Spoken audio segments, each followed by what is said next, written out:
Audio check.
Oh?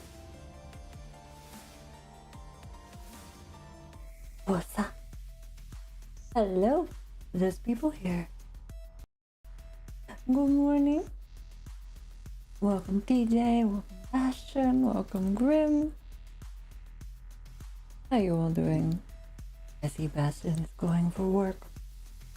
I hope you have a good work shift. Thanks for coming to say hi. How is everyone on this fine Wednesday?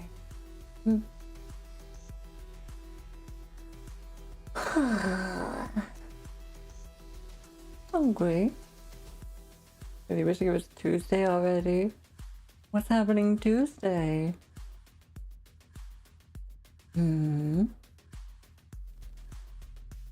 Something special? Oh, that's Tuesday. Oh. It is Tuesday, isn't it? Damn. Oh. Yeah, we'll probably be dabbling into that as well. Get the ODST armor and stuff.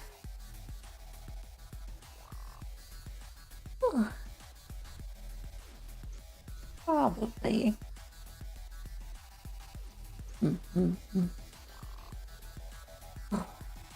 I'm just waiting for it to be Friday so I can work again. Soon enough. Soon enough.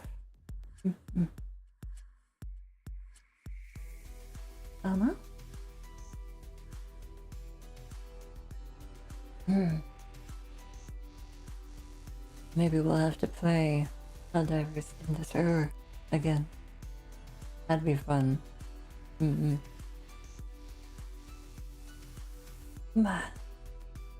a while since played it seriously. Or with other people. But wow. Made it! Welcome in, Ghost. How are you? You made it. I hope today's been kind to you. Been a very lazy, tired day for me. So I did do a tiny bit of drawing. You think you're soft looking than Liza P. Uh-oh. Ow. Beat a boss and now you're stuck in its arena. Stuck in it? Which boss?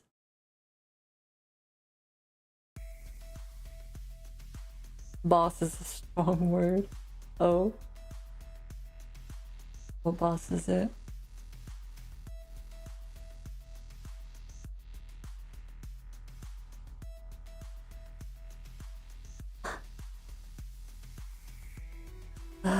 Were there items to teleport back to the last Stargazer? I know there's one to essentially die, but I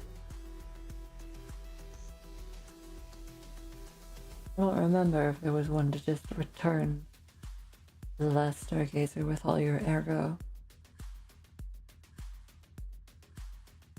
Well, with 2 shields at the warehouse, it breaks out of break.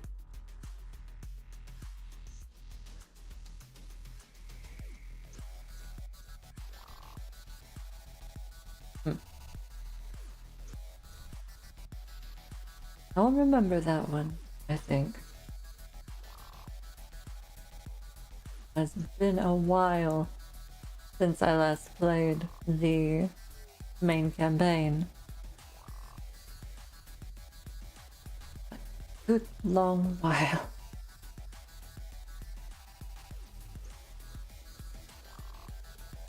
I went to a hole and see a ladder, but I have no way of getting to it. Uh-oh.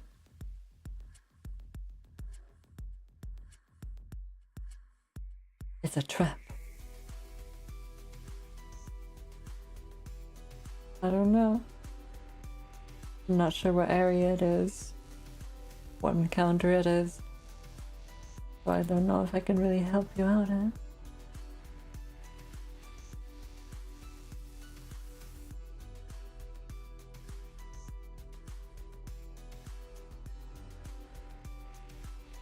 Tomorrow use problem. Fair enough. Nah. Today you watch me. Today you watch me get all flustered. Today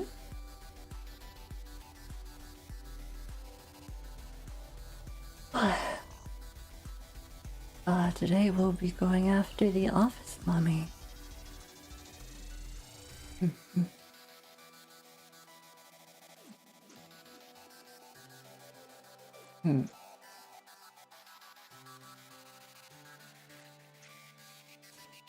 Thinking back on your problem, I think maybe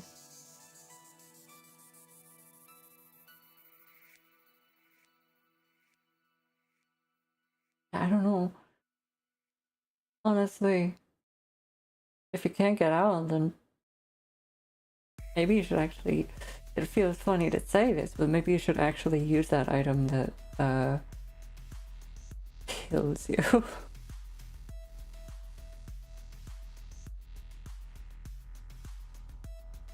One that sends you back.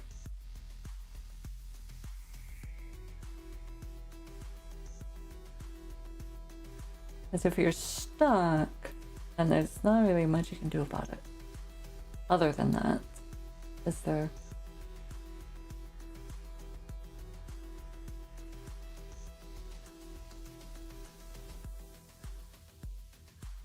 Thinking about that. Yeah, and hopefully you'll be able to still reclaim your ergo going back to that area. Help.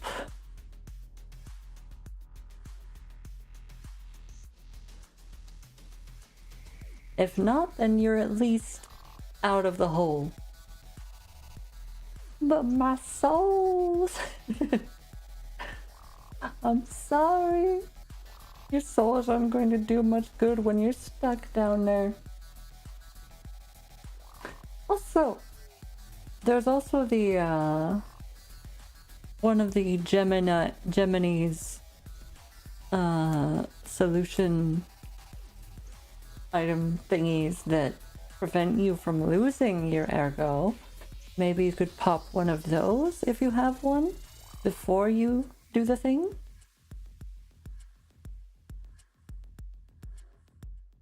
Think you have one? Okay, well, yeah, try popping that before you actually do the thing. Then hopefully you won't even have to worry about it. About getting them back. Okay. As you said. That's an issue for tomorrow, you.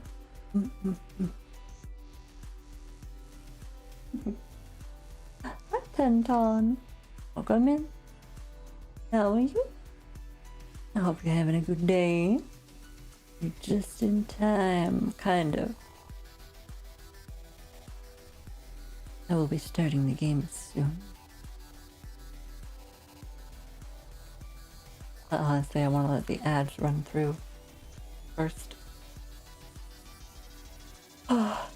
Just so they leave us alone. Hello! Hanging. Heavy. Very heavily. Very sleepily as well. What? How are you doing? I hope your day has been well. And treating you well, in fact.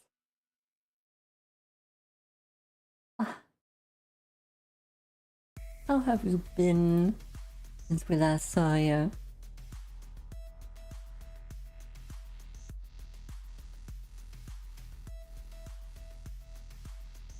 I was thinking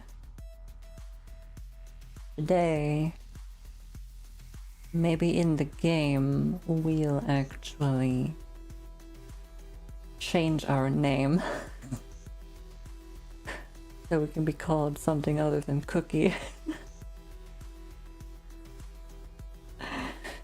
Does anyone have any suggestions for a name that's not Cookie?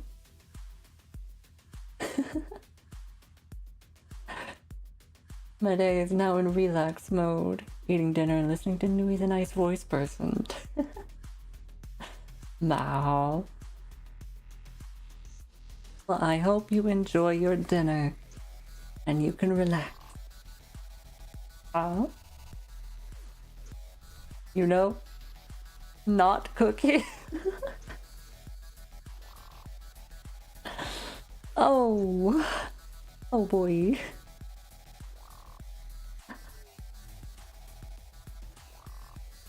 Veronica. Veronica works, actually. Veronica could work.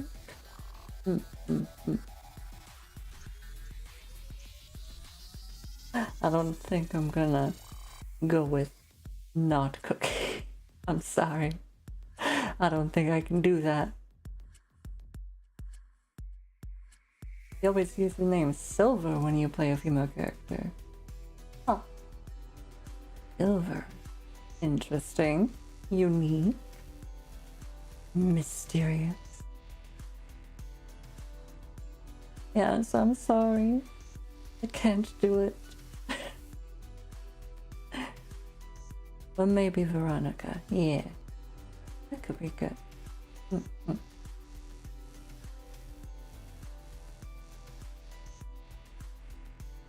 see. I'm usually very bad at coming up with names. Like, even for video game characters. It's something I will get stuck on for like half an hour when I have to choose a name for something. Nuivhi the mommy collector.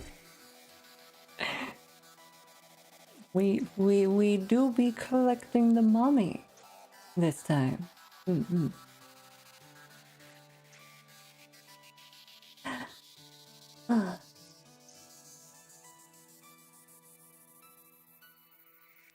Oh, you mainly use the same two? Understandable.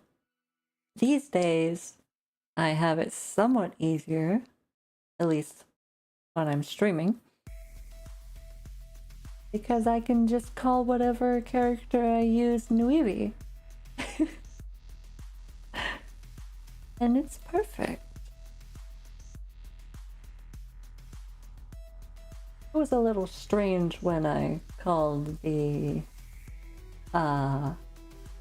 kid in Nier Nuivhi, but we made it work.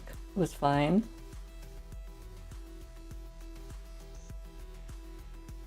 He didn't mind that much. The ads are over, so let's go ahead and start this game, huh? Get on the track for love.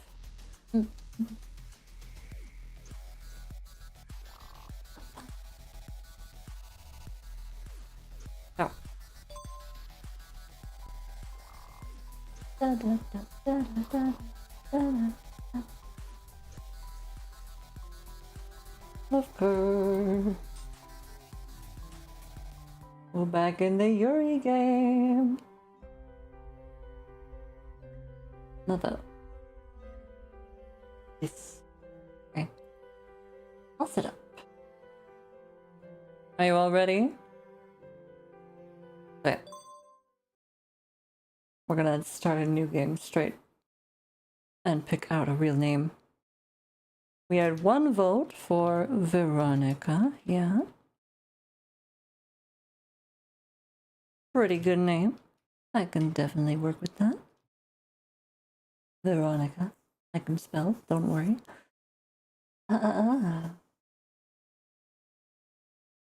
Now, is this name we want to use? You still vote not Cookie. Now, why would you do a thing like that? Grim, are you still here? Do you have a vote?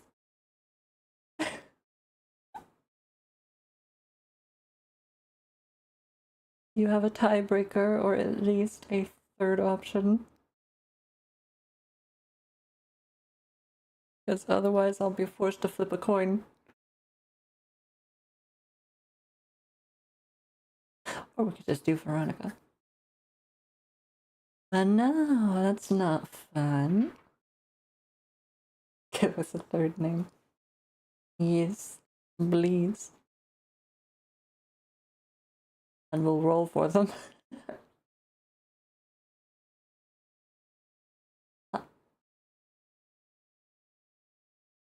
Selena.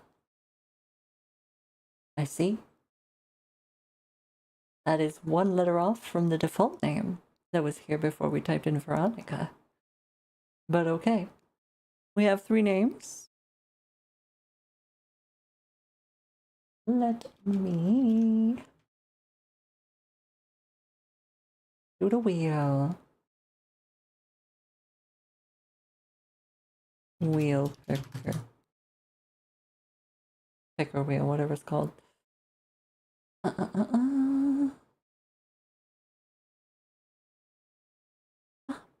Remove all inputs, yes. Veronica. Not Cookie. Selena.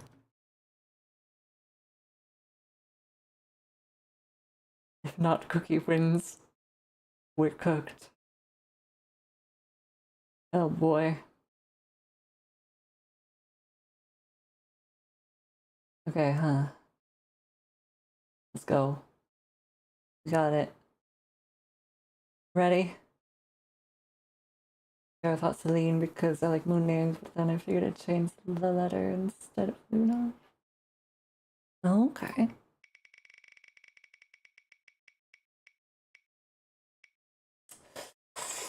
It's getting... Okay. We're safe. Everything's fine. Yo. What do you mean, yo? This is the best outcome. Trust me.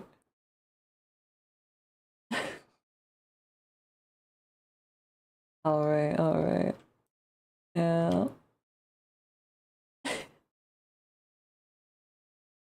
Selena.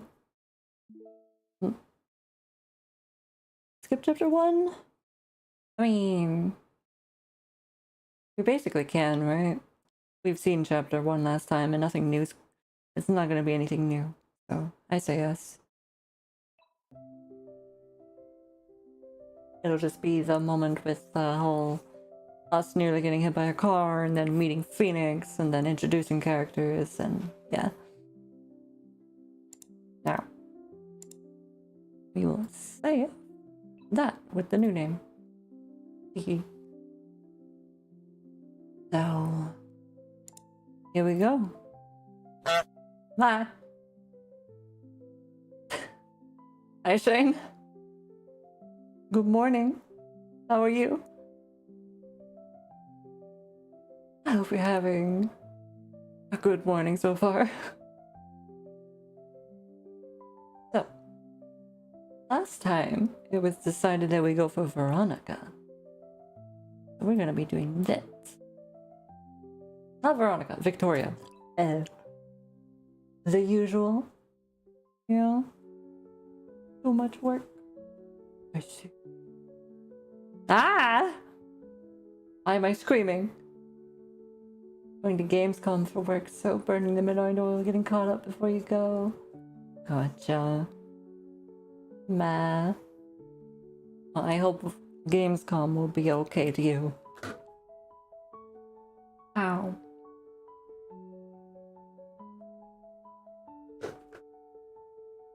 Alright. Yes, welcome in. I hope you can relax here for however long you're here.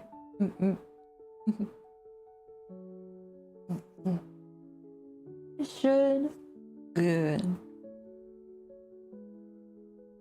Alright then. Let's find out why we're waking up screaming in the middle of the night. I jolt up abruptly in my bed, the terrifying nightmare haunting me like a ghost.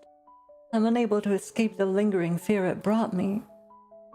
An eerie stillness hangs over my apartment. The silence is unsettling. Phoenix, an early riser, is still asleep. Not to mention Belle, who shares a sleep schedule with people my age. I rarely have free time in the morning. I don't want to get out of bed yet, so I lie back down. I have a few books downloaded on my phone that I haven't had the time to read. I plan on flipping through a couple of the pages, hoping sleep overtakes me once more. However, things don't go as planned. The words seem to be dancing across my screen, prancing before my very eyes. I'm more awake than ever, for some reason. The sea of words has energized me. I'm no longer sleepy.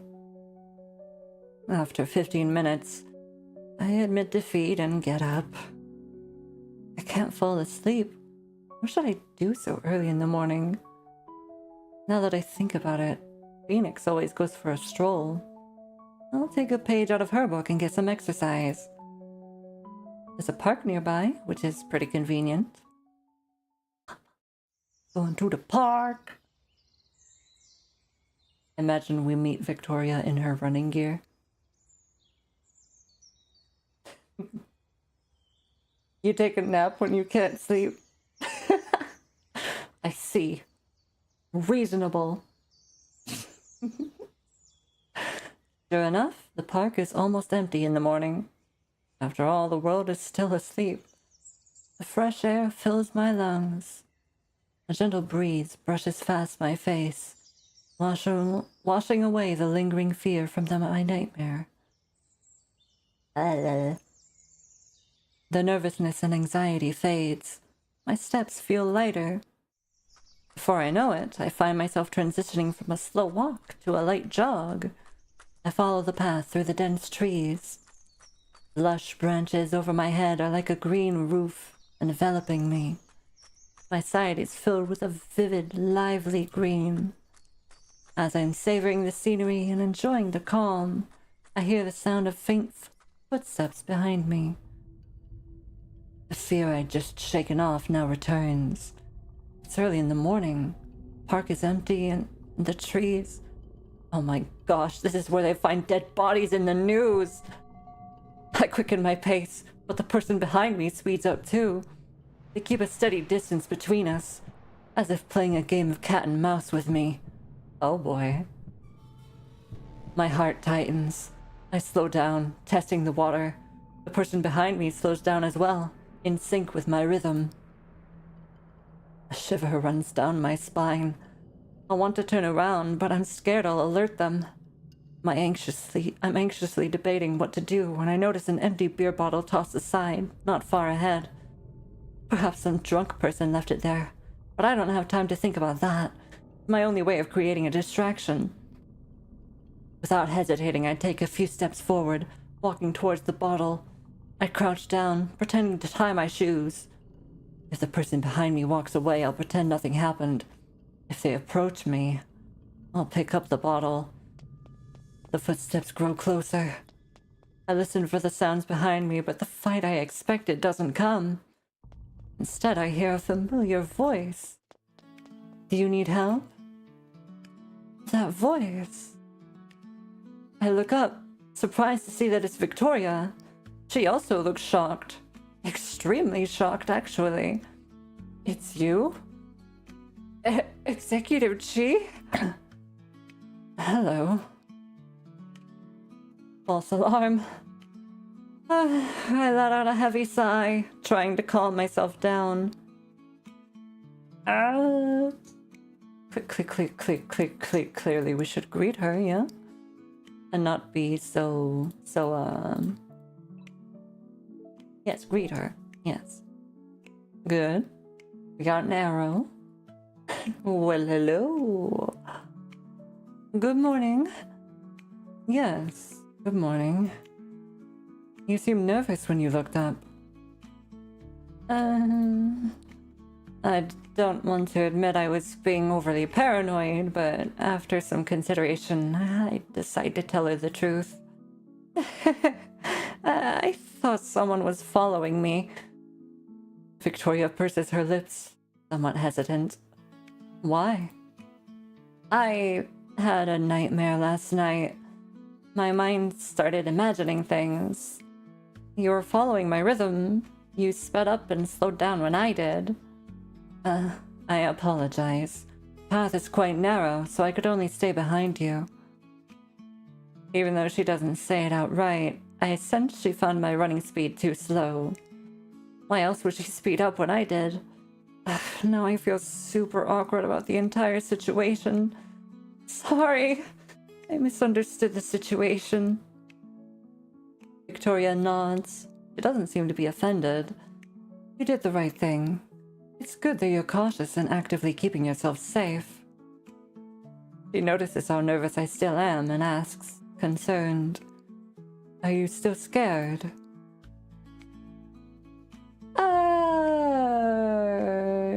Be honest. Yes, honesty is the best. Not anymore. I feel better after seeing you, Executive Chief. I regret saying those words as soon as they leave my mouth. We've only met once. I was too forward. But that's how I truly feel. Victoria gives me a sense of relief. I was in such a frenzy that seeing any familiar face would have comforted me. Victoria softly hums. Are you going to continue your run? Of course. After a brief exchange, we continue running, one of us in front and the other behind. Victoria seems calm, but I feel a little uneasy. Perhaps it's because of the heavy silence between us. Executive... You shouldn't talk while running. It'll affect your breathing. Okay.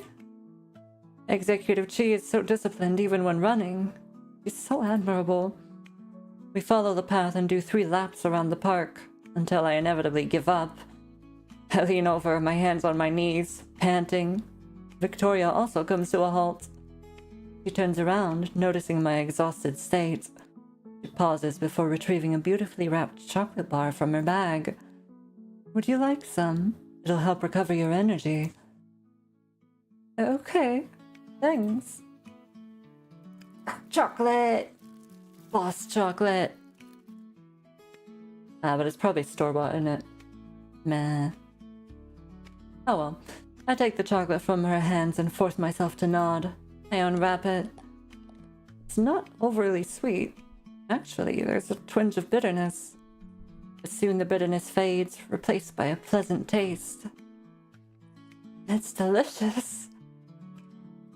My mouth naturally curves into a smile, moved by the delicious flavor. I've been buying this company's chocolate for a long time. It always tastes good. A small smile appears on Victoria's face. Maybe she's happy someone else shares the same sentiment as her. What brand is this? I'd like to buy some too. Sure, take a look. Victoria taps on her screen before pulling up the product's page. I lean in and use my phone to take a picture. I plan on searching it up when I'm back home. Their matcha-filled chocolate is also quite good. You can try it if you're interested. Thank you, ma'am. I think I'm done running for the day. Okay. I recommend you stretch after getting home. You'll feel better. Yes, thank you. Okay. Cute little jogging encounter. What's work gonna be like? It's almost 8 in the morning when I get back to my apartment. More and more people are on the streets now. The fear I'd felt earlier has been cleansed by my refreshing morning workout. I lazily stretch out my limbs. My chance encounter with Victoria reminds me of my interview at Huan Yu. Did I pass? The sweet taste of chocolate still lingers in my mouth. I can't wait to see her again. doll. Okay. Oh, we can't text her. Damn. Alright, well, let's text someone else then. Who should we text? We've done all the texts for Nyx, so either Iris or Eleanor. What do you guys think?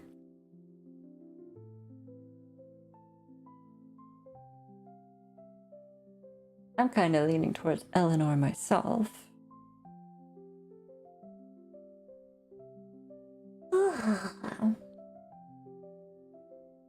Give me that bottle. Ah.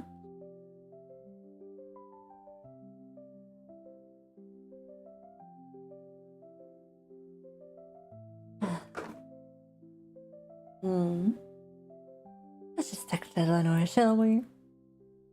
Boop. Oops, I clicked both buttons. Oh, she sent us an image. I don't really understand this topic, Miss Yan. Could you explain it to me? Wait, didn't I review that with you already?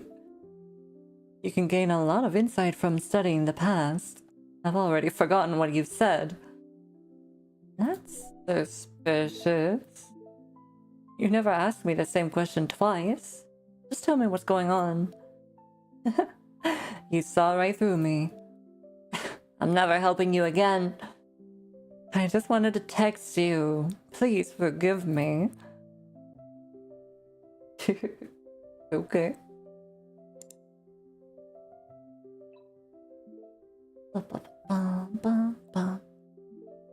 Next month, October. What does Victoria do in October?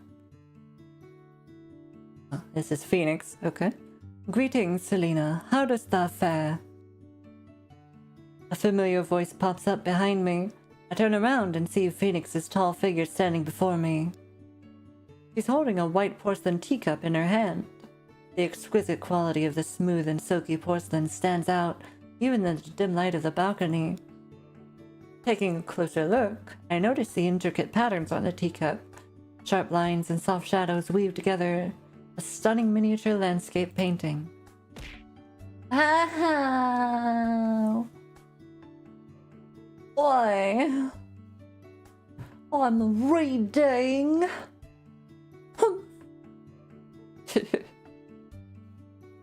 I absolutely certainly do not own a cup like this. My mom and I would have turned it into a family heirloom if I did. She needs something to eat. She looks hungry. Does she?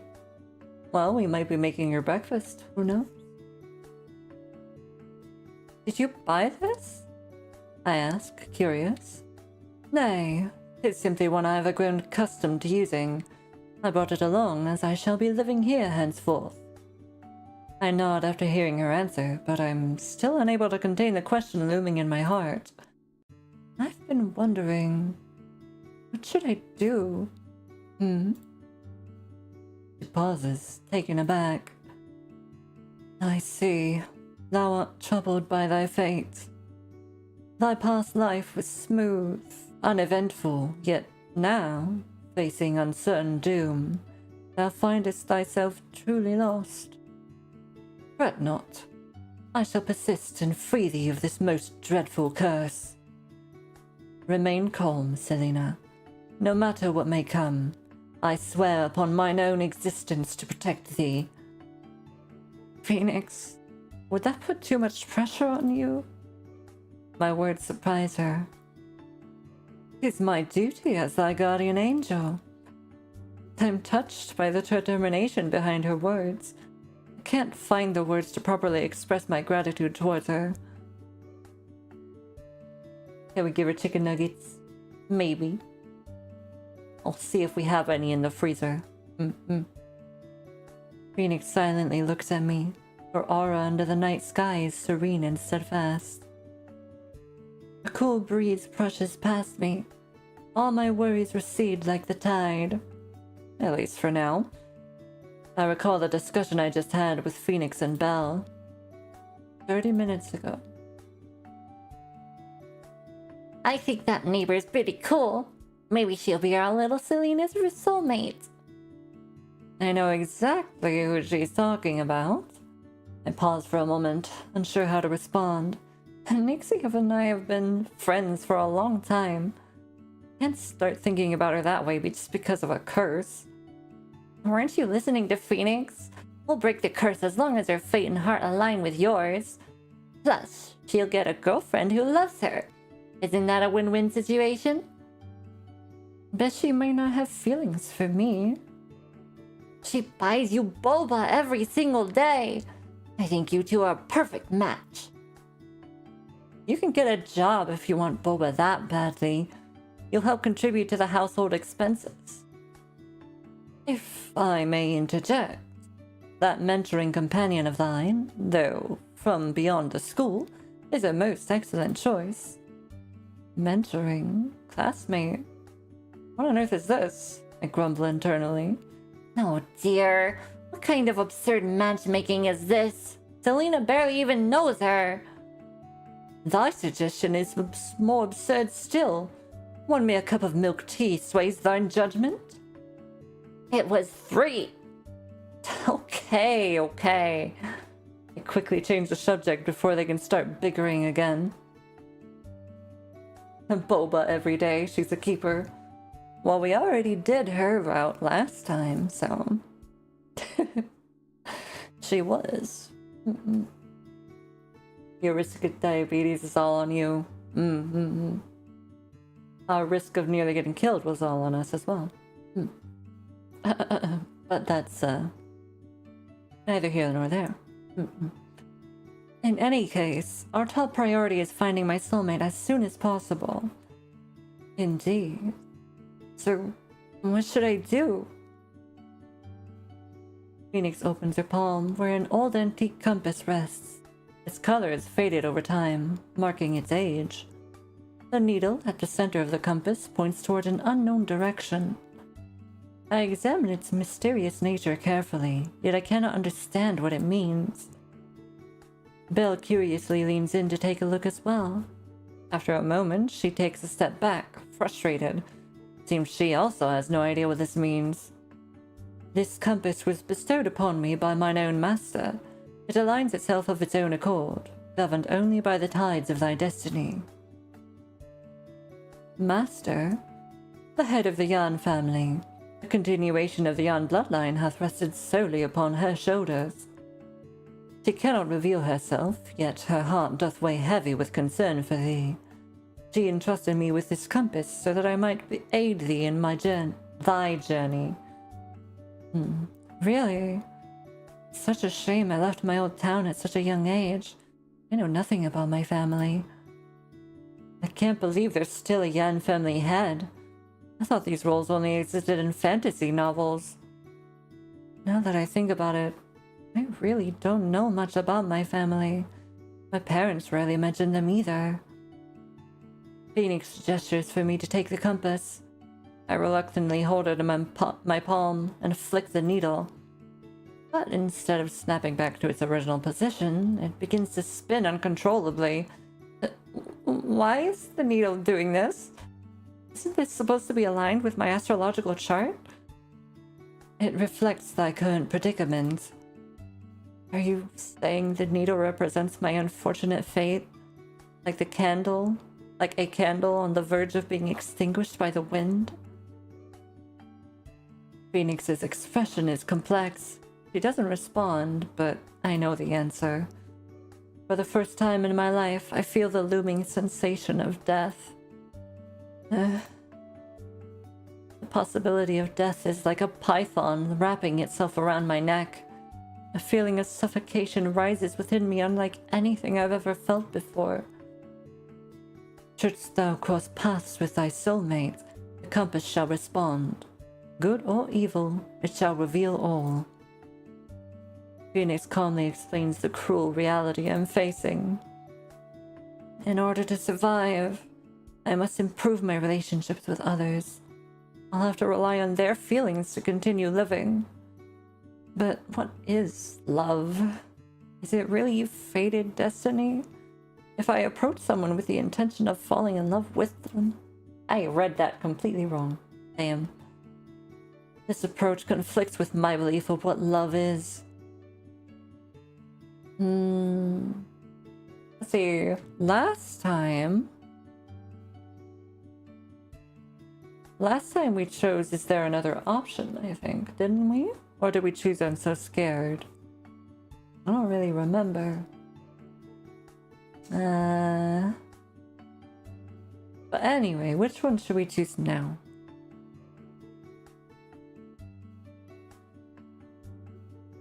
Should we be pessimistic this time? And say we can't do it?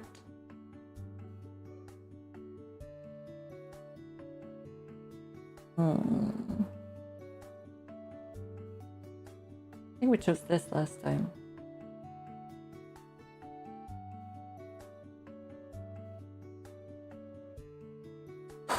Let's just... I already prepped myself mentally, but I can't help feeling scared. Fear is natural. I'm scared that one day I'll just drop dead. But I'm also scared of becoming someone who becomes blinded by their need to survive. Panic and fear overtake me like a tsunami. I'm drowning under these waves of emotions. Under the night sky, Ocean City remains lively. The lights are bright and the crowds are moving endlessly.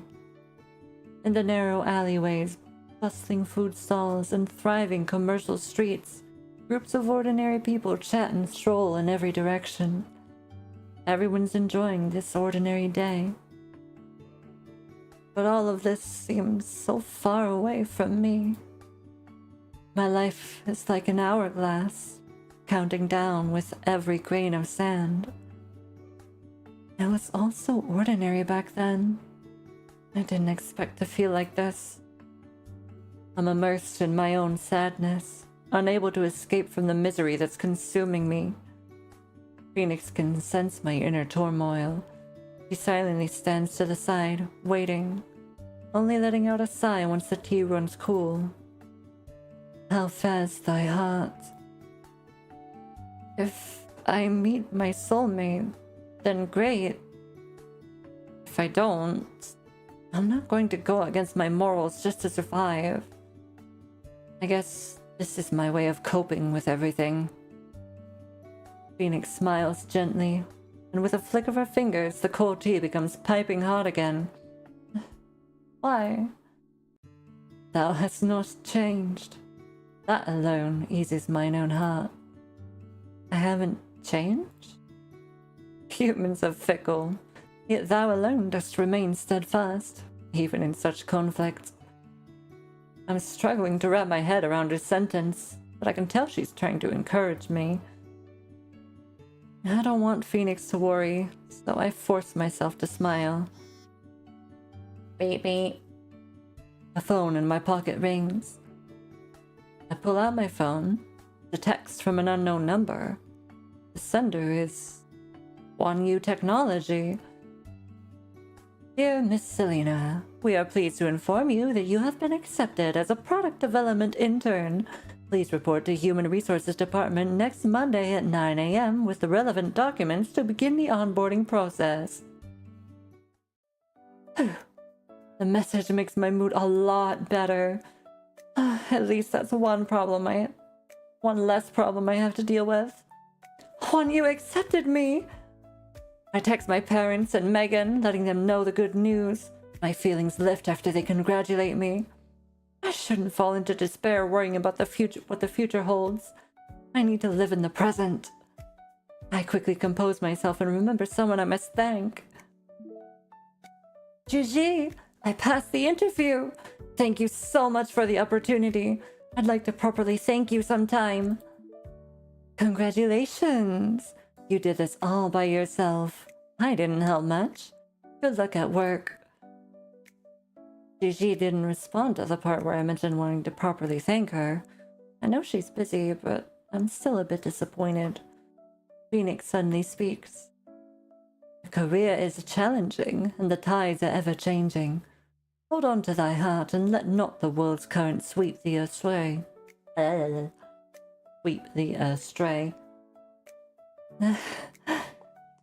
Phoenix smiles one last time before returning to her room. I had just finished cleaning up the guest room and changing the sheets. Belle had settled into the storage room next to the guest room.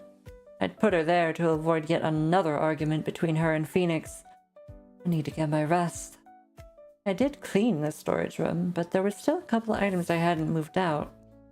For the past few days, I heard Belle rummaging through the stuff in there. After Phoenix returns to her room, Belle restlessly pops out and knocks over the porcelain cup Phoenix had left on the table, inspecting it like a thief. She uses something this incredible to drink tea? I've never seen a cup like this before. What? I walk over, fixing the cup. I notice 4 words engraved on the bottom. On City Private Seal. That must be some city from thousands of years ago. Corners of my mouth twitch. Mouth. I think I made the same mistake last time.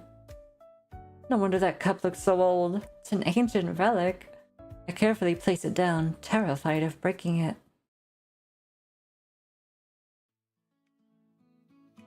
The next day was a Saturday.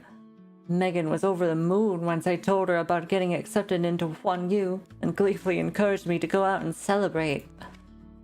I've been miserable because of my soulmate problems, but it'd be nice to forget about those worries and enjoy a night with my friends.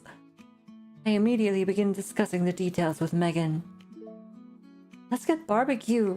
We can go to that place you like. Sure. I've been craving their drinks. Why don't we invite Cassidy? She's been in a bad mood recently, so maybe she'll cheer up if we invite her. The more the merrier. Cassidy might not enjoy events with so many people, but I should still ask. I open Instagram and send her a message. Are you free today? Want to grab dinner with me and Megan? Sorry, I'm busy. Oh, but I have a question, Selena. Remember my sister? She saw the message you just sent and was quite interested in this dinner. Your sister Eleanor? Can she tag along? It's fine if you say no. Of course, the more the merrier. I texted Shuji yesterday, saying I'd like to thank her, but she didn't respond to that part of my message. Maybe that was her way of indirectly rejecting me, but it doesn't hurt to try. Yeah, this is a good scene. Shuji, my friends and I are going out to barbecue. Why can't I speak today? Why? What have you guys done to me? I'm gonna blame you.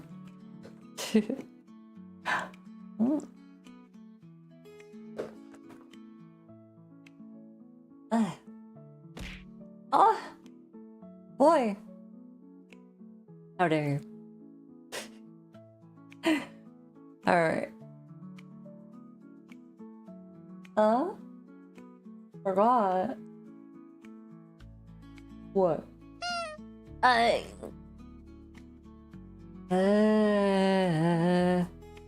see. Should have seen that coming. Anyway, I read this so well the first time. GG, my friends and I are going out for a barbecue to celebrate me getting the internship. Are you free tonight? I wouldn't have gotten the interview without your help. I hope you can come. I held my phone above my head, waiting for a response, but none arrives. Disappointment crawls into my heart. Tried the scared hiccups approach to see if that might help with the voice acting. Oh, reading. It's still voice acting, right? Right? Unofficial amateur voice acting.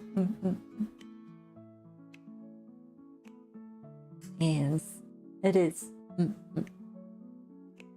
To be fair, this was a last-minute invitation, and I've already mentally prepped myself for her to say no. Plus, all the attendees are my friends.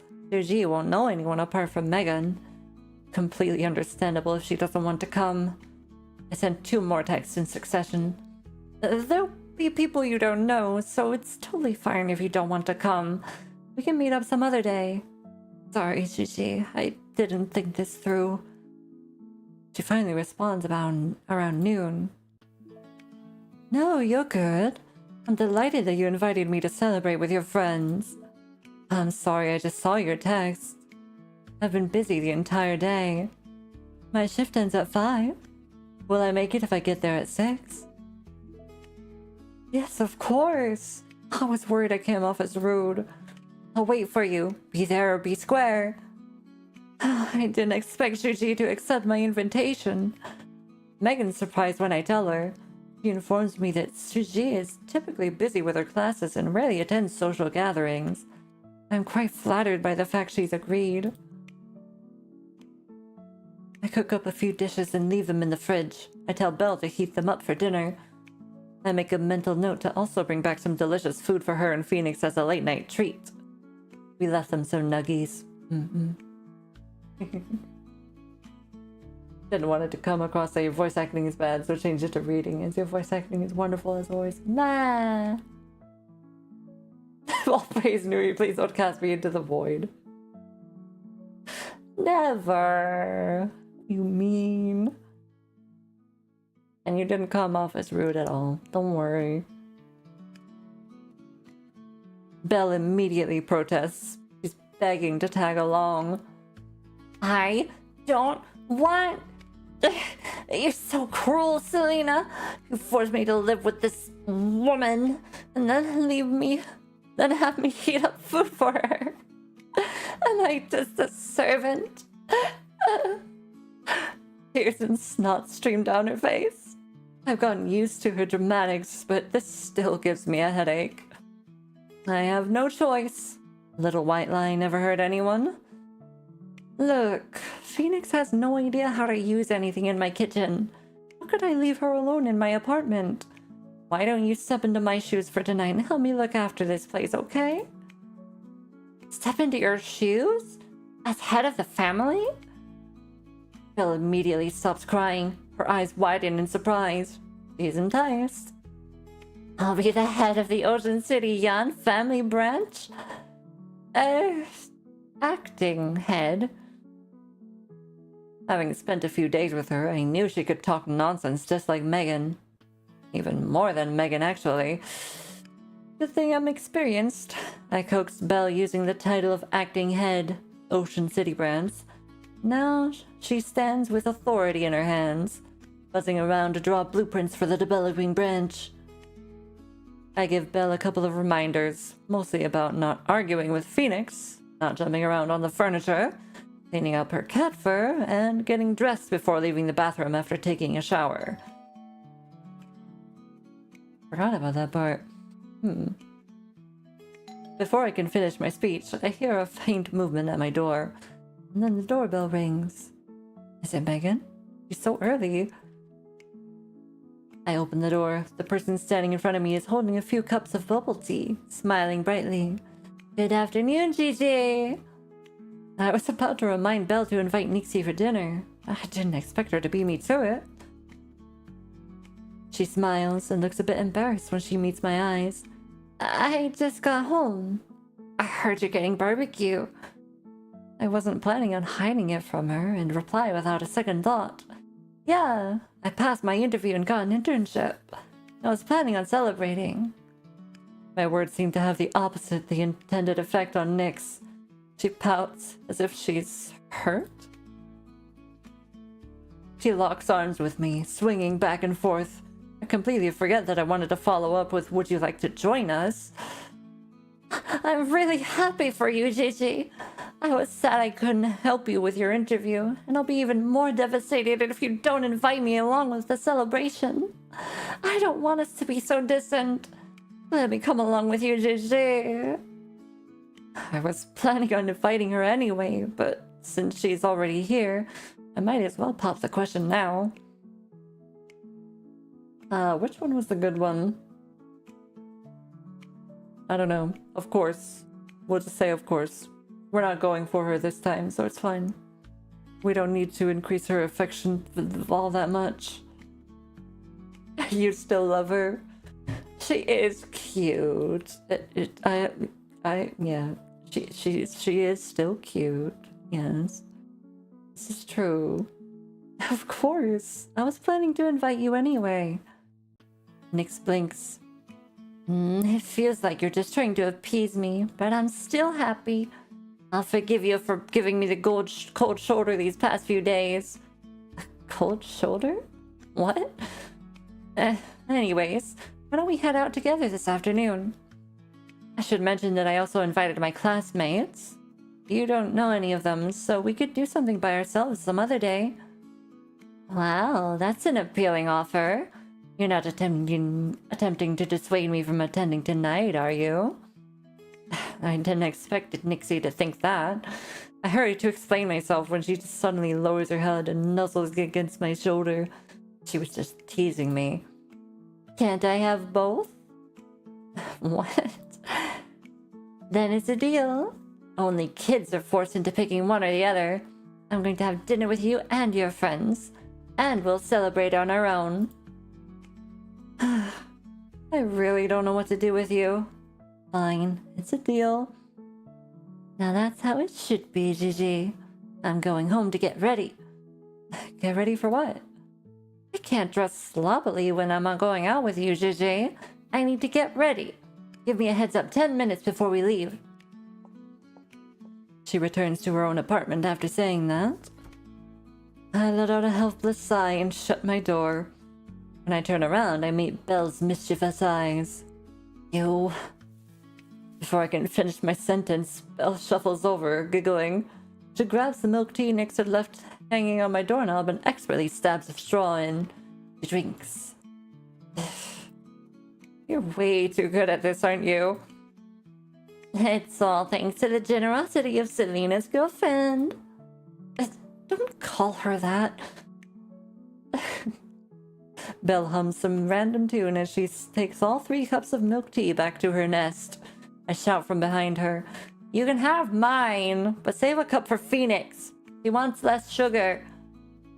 I swear I hear Belle mutter, "Old woman drinking 30% sugar. No taste," before her door shuts.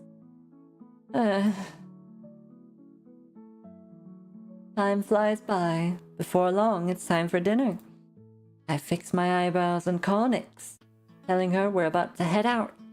I run into Megan after coming downstairs. Here! I got you something to celebrate your new internship.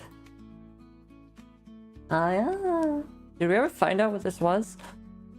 She hands me a beautifully wrapped box, a smug smile on her face. I bought it 2 weeks ago. I even calculated shipping times to make sure it'd arrive on time. You had that much faith in me? What if I failed? Then it'd be a gift congratulating you on taking a step toward a different future. I let out a pff and tuck the box into my bag. When I look up, I accidentally meet Nix's gaze. Nix loops her arm around mine, swinging it playfully. I'm hungry, Gigi. How much longer until we get there? I check the time, trying to comfort myself and ease her impatience. Soon. It's not far. Haste makes waste. I spot Eleanor from a distance, waiting in front of the barbecue restaurant with one hand casually tucked into her pocket. Her striking appearance has caught the attention of various passersby, but she seems used to it. She remains composed. Eleanor only makes her way through the crowd when she sees me. She grins. Congratulations on the internship, Selena. This is a present I bought for you. I hope you can have a successful and fiery career. She and I frequently text nowadays. We've started getting to know each other. Fiery? Are you giving me a stove? Sure, I'll give you one some other day. Megan curiously studies Eleanor's face, which looks just like Cassidy's. You're Cassidy's older sister, right? Hi, nice to meet you. I'm a friend of hers. Oh, are you Megan? Cassidy's mentioned you before. Really? What did she say? That's a secret. I'm gonna interrogate her later. I'm also curious, but we should head inside. Nixie's hungry. The person standing next to me shrinks behind my back. gently squeezing my hand. With that, we enter the restaurant, chatting and laughing. I give my name at the reservation desk. To my surprise, the server tells me someone's already waiting inside. I turn around and spot an elegant figure sitting at the table. Who else could it be but Gigi? Her gaze immediately lands on me when she spots the four of us walking in. She then scans over the rest of the group and nods, greeting us. You're here. I thought I'd sit and wait for you. It's too hot outside. I hope you don't mind, Yume. Of course not. I'm glad you're here, Gigi. Well, since you said you really wanted me to come, I came straight from work. She teases before beckoning a server to bring us some more utensils. I pull out a chair opposite Iris, but before I can sit down, Eleanor and Nyx claim the seats beside me. One on the left and one on the right. Since no one really knows each other and our food isn't here, we fall into a period of awkward silence. I'm the host, so I figure I should start the conversation. Naturally, of course, we thank everyone for coming. Thanks for coming, everyone. This restaurant is delicious, so eat as much as you... Ah! Oh, hey! How dare you? Thank you.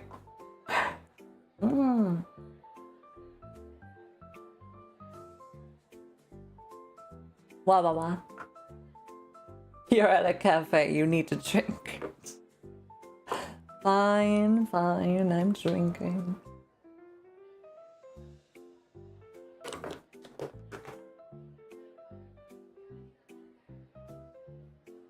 Okay. Anyway. This restaurant is delicious, so eat as much as you'd like. Don't worry, I will. I can already smell the delicious meat. I can't wait to dig in. Me too. Oh, I've been waiting for this. I'm going to feast in your honor, Selena.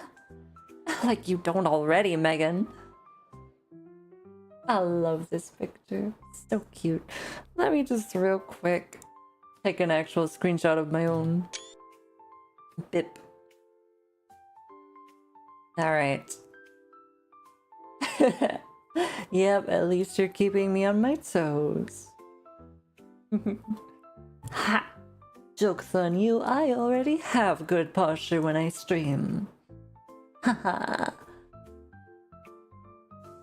And a stretch, damn. Okay, fine. Ow.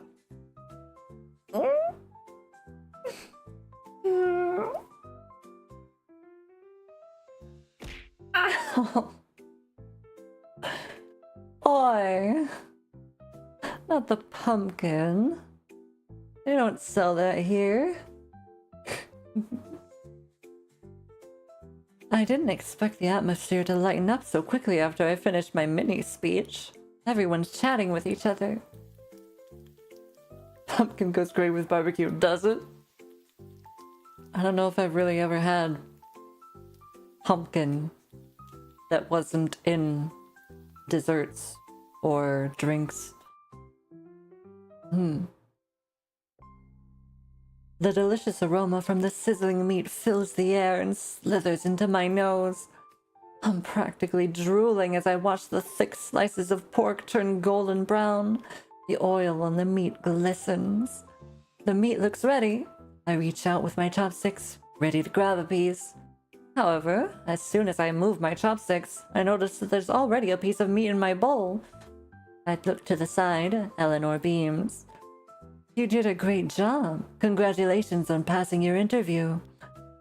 Her unexpected kindness leaves me at a loss for words. I smile back. You eat too. Don't be shy. I just finished my sentence when suddenly I feel something pressing against the corner of my lip. I turn to the other side. Nyx is trying to feed me. The first bite is for Gigi. They Is she going to feed me? A blush rises in my cheeks. Everyone's watching. But her gaze is so affectionate that I simply can't refuse. I carefully avoid her chopsticks and take a bite, my voice muffled. Thank you, Nixie. You can grill it like squash and zucchini. I see. The meat is fresh off the grill. It's still piping hot. I reach out to grab my water when a cup of cold maggioli appears in front of me. I'm temporarily stunned and hesitatingly lift my head, meeting Iris's eyes. She smiles. How about some maggioli? I just tried some. It's sweet, and the alcohol percentage is fairly low. I'm dizzy and lightheaded before even taking a sip of the drink. Shuji, you're so thoughtful. I also like sweet drinks. The rice wine is amazing. Really? That's a win in my book. Thanks, Shuji. I raise my cup of maggioli. The cool liquid slides right down my throat. Refreshing and helps with the greasiness from the meat. Shuji, do you still want soju?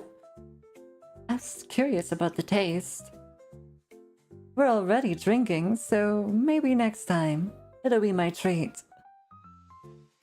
I don't know whether or not to take her next time as an invitation or a polite refusal, but I nod in agreement, taking another sip of the rice wine. Eleanor joins our conversation as well. We're classmates, so she refers to Iris as Juji. Juji, do you typically enjoy drinking? There's another place I'd recommend. Why not bring me along next time you and Selena go out? I am actually not a huge fan of alcohol. I just wanted to try something new with Selena. Iris subtly refuses, but Eleanor seems unaware. She beams. Well, I hope you don't mind if I invite myself then. Eleanor is usually completely focused on her studies. Her words are direct. Iris's smile fades. Of course I don't mind. We'll invite you next time. Not wanting any misunderstandings to come out of this awkward interaction, I hurriedly chime in. We can find a place first, then set a date. There's plenty of time. Eleanor meets my gaze and drops the subject. True. How's the meat? I dip the meat Eleanor plopped in my bowl in the sauce and then take a bite.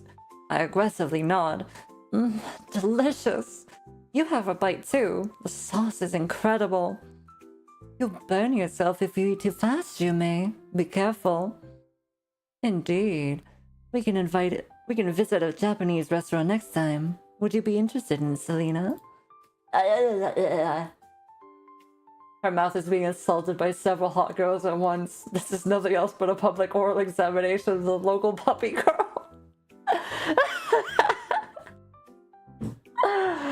Oh, gosh. It's true, though.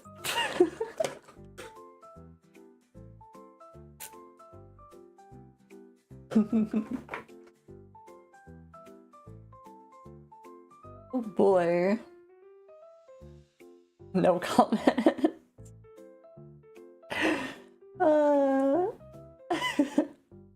Yes, you go back to bed. You rest. Mama. Ah. Okay, let's do it. Sake is light and refreshing. I think you'll like it. The topic returns to alcohol. I'm unable to contribute much, so I listen as Eleanor and Iris ramble on and on about the various different types of alcohol from various different countries. It's relaxing.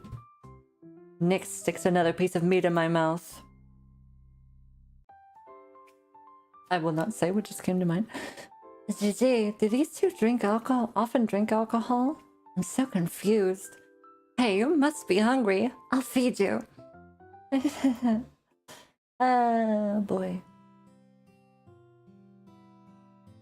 Nuivhi, just listen. There are a lot of very hot women fawning over me right now, okay?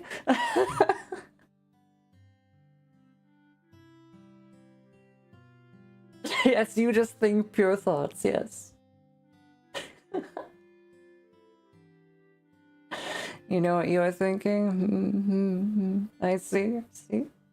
Probably something similar to what I'm thinking. Ahem.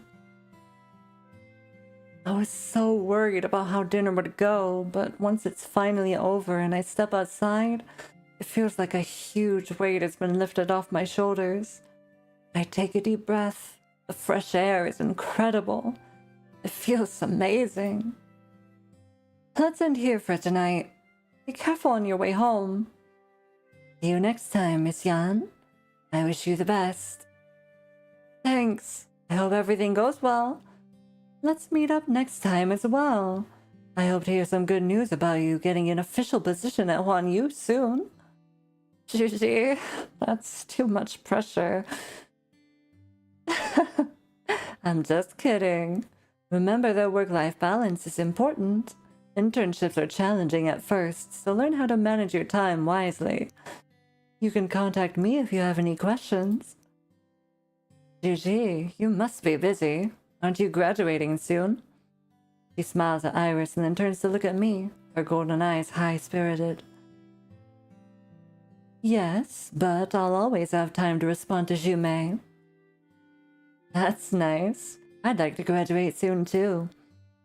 The conversation between Iris and Eleanor is fairly standard, but there's a sense of unnaturalness in the air.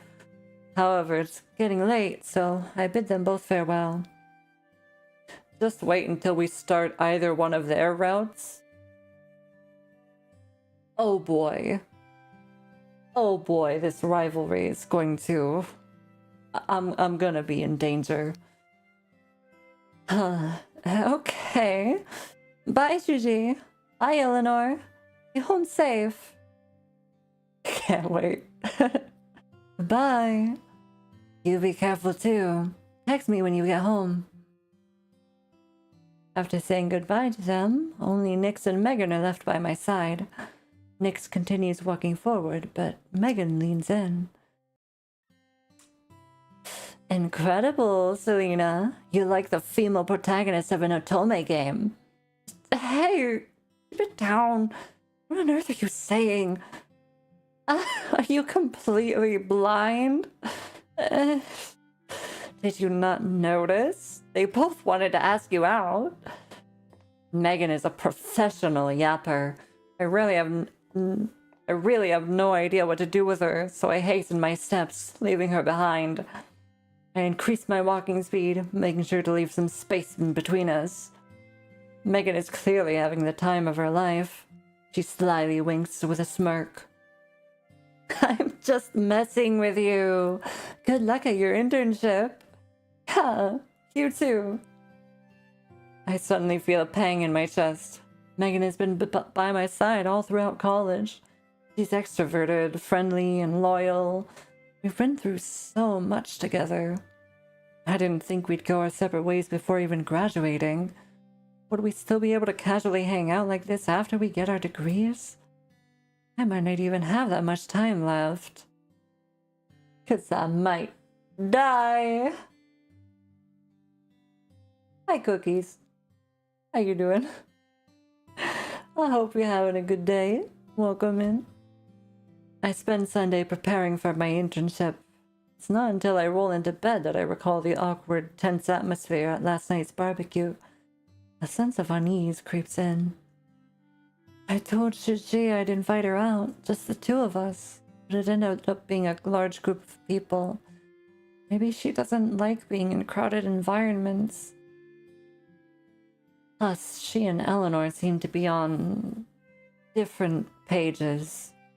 I'm getting another headache just thinking about it. There goes my drowsiness.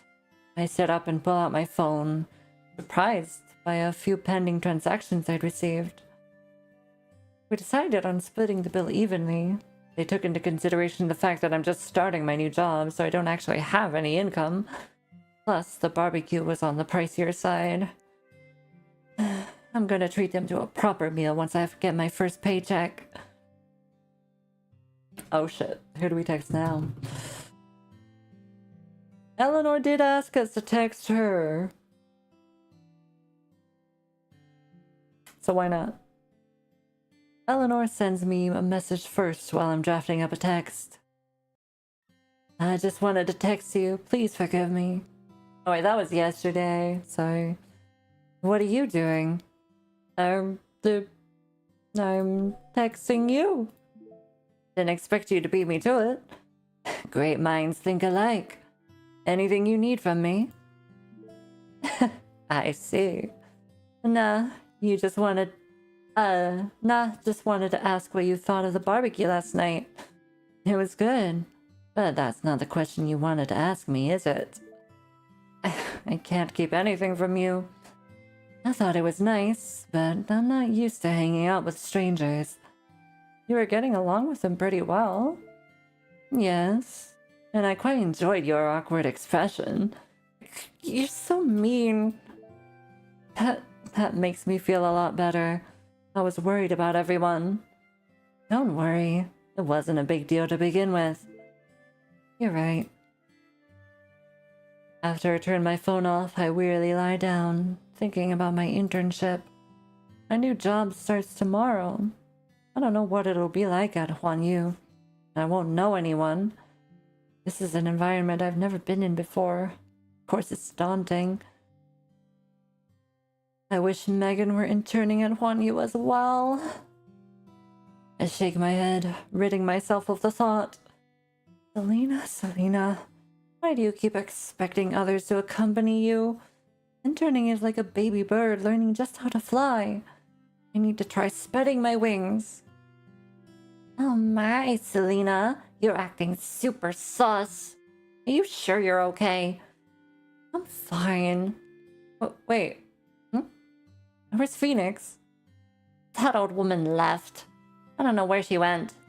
She was muttering something about, I cannot live under someone else's roof without contributing something. If you ask me, I think she's going through menopause. You think Iris is prettier? That's fair. Iris is prettier in a way, but Eleanor has that cool, slightly masculine air to her that's really, you know, like, she's kind of like assertive and stuff, and well, you know what I mean. Phoenix isn't as thoughtless as Belle. Is she trying to find a job? I won't bother her. I'm worried Belle will make a fuss again, so I keep that thought to myself. Hey, doesn't your internship officially start tomorrow? You should be in bed. You don't want to be late, do you, Selena? You little rascal. You're right. I'm gonna go wash up. Oops. Spent the entire night on my phone. Life is just endless failure. I rush into the bedroom, leaving behind Belle, who's trying to imitate someone mature. I take a shower and do my skincare routine. I'll be in perfect condition for tomorrow. I stand outside Huan Yu's office building, looking up at this towering skyscraper in front of me. I try to pump myself up, practicing my smile one more time using the reflection in the glass. I calmly walk through the revolving doors. Calmly, yes, indeed. I'm early. Once I'm done with the onboarding process, I find my seat. I didn't expect the desk next to mine already had someone there. She has her back towards me, but she seems so familiar. I squint my eyes. Is that? Why is it you? That familiar figure is my best friend, Megan. What are you doing here? I'm losing my mind. I got transferred here. But hey, we're now co-workers. Aren't you happy? Happy? You wish. When did you find out? Megan awkwardly cuddles, clearly guilty. Like 2 days ago? I'm furious. She could have mentioned this to me over the last 2 days, yet she kept her mouth shut. I told her immediately after getting my internship. I huff, turning my back against her. I even purse my lips and refuse the breakfast she offers me. Since this is my first day at work, the department head doesn't give us many tasks to do. I've frequently helped out the student council, so I'm already well versed with all of these tasks. To be honest, I must thank the idiot sitting right next to me for that. I've been ignoring her this entire morning, busy paying attention to the training we've been given. And make sure to keep in mind the points I mentioned. A lot of previous interns have made these mistakes before because they weren't taking this job seriously. As incoming interns, your focus right now should be on mastering the basics. She looks at her watch when she finishes her sentence. Alright, it's noon. Head over to the cafeteria for lunch. Whether it's at school or at work, everyone's favorite part of the day is lunch. As soon as the department head dismisses us, Megan makes her way over to me with a pitiful look on her face. Selena, I was wrong. I shouldn't have kept this from you. I promise I'll tell you everything from now on, so please forgive me, okay? I was going to tell you at dinner the other night, but the atmosphere just felt off at first. And then I got so wrapped up in talking to everyone that I forgot. Anyway, there wasn't any suitable time to say anything, so I just planned on surprising you today. I'll buy you boba later, okay? A large, an extra large, okay? She pleadingly bats her eyes. It's both adorable and hilarious. I've already cooled off after a whole morning at work, and honestly, I'm more delighted than anything else. I can't hold back my smile any longer. Fine, I'll forgive you. This time. Great. You have no idea how gloomy I was when you kept ignoring me. I felt completely despaired. All right, that's enough out of you. Let's have lunch. Sure. Look, you have no idea how surprised I was when I got the transfer notice. Since it's our first day at work, Megan and I get slightly lost before finally making it to the cafeteria. Almost all the seats are taken. There's only a few empty chairs in the corner. We have no choice but to put our bags down on a table near the window and get in line for lunch. Small commotion breaks out in front of us while we're in line. Who's that? I don't know, but she's gorgeous. Aren't all the interns already here? How is this just someone new? Megan is a huge gossip. After hearing this, she immediately cranes her head to take a good look, and then excitedly taps me. Hey, look over there. That older woman in front of us really stands out. I feel like she doesn't belong here. I follow Megan's finger and notice a woman who indeed catches my eye. She's tall and dressed in a suit, clearly on a different level than all of us. Right. Rosalie. We're doing Victoria's route right now, so I'm expecting to see a lot more of her. She gives off rich kid experiencing ordinary life vibes. Rich people really are different from commoners like us. You can't fake that attitude. I nod in agreement. Even just her silhouette stands out from everyone else. Oh, do you think she's the daughter of some higher up? Stop making random guesses. We should just focus on doing our jobs well. We return to our seats after getting lunch. The woman we'd just been staring at is now sitting at the table in front of us. She's flipping through her phone, absent-mindedly picking at her food with her chopsticks. Doesn't seem like she's very hungry. Megan and I aren't the only ones secretly observing her, but she doesn't seem to mind. In fact, she's not paying attention to any of us.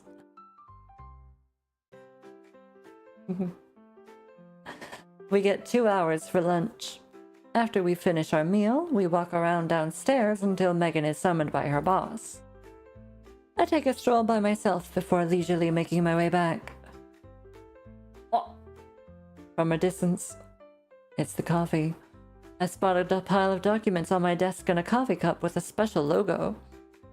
I recognize this logo. It's a coffee shop nearby. Megan and I were just talking about giving that place a try. But that place usually has a super long line. It'd take us ages to get something. I didn't think Megan would secretly buy me coffee. Now this is more surprising than her transfer to Huanyu. I grin, picking up the cup. I don't want it to accidentally spill all over all those precious documents. I gloss over the files. It's obviously a level above the tasks we've been assigned to handle this morning. However, work needs to get done. I split the documents into 3 separate categories, putting user research and data on top, and demand underneath. I need to process the research results first before I can handle the rest. It's a challenge, but also the first official task I've received here at Huanyu. I grit my teeth and get it done. After a lot of hard work and effort, I finally finish up part of the task. I absent-mindedly reach for the coffee, only to find the cup empty. Is this the life of a corporate drone? I see a billion empty coffee cups and late nights in my future. 2 people suddenly enter the room as I mope about. It's Executive Chi, the woman at my interview the other day. And the other woman is the older woman Megan and I saw in the cafeteria? Are you sure it's here? Don't disturb their work. Yes, but it's fine if I can't find it. I'll just buy 2 more cups. Then find it. After Executive Chi finishes speaking, the older woman glances left and right, as if she's searching for something. What are they searching for? Just then, her eyes flick over to me, and I meet her glance, clueless and uncertain. Huh? Before I know it, I find her standing in front of me, a forced smile on her face as she stares at the cup of coffee in my hand, before looking up at me. Her eyes are accusing. My heart stops, and I quickly retrieve my hand. Don't tell me this cup of coffee actually belongs to her? Now that I think about it, that makes a lot more sense. Megan and I weren't apart for long. How could she possibly have time to buy me coffee? The woman remains silent, staring down at me, awaiting my next move. I nervously stand up, fighting the urge to shrink back against her scrutinizing gaze, and awkwardly say, I'm so sorry. Is this coffee yours? I thought of my friend bought it for me. I apologize for the trouble I've caused. Why don't I buy you another cup? Executive Chi walked over. It gives her an exasperated glance. Hey, Chairwoman Rosalie Chi, how come you still haven't fixed this lousy habit of yours? Why do you keep putting things in random places? Chairwoman? Perhaps my reaction was too exaggerated. The woman in front of me chuckles and reassuringly pats me on the shoulder.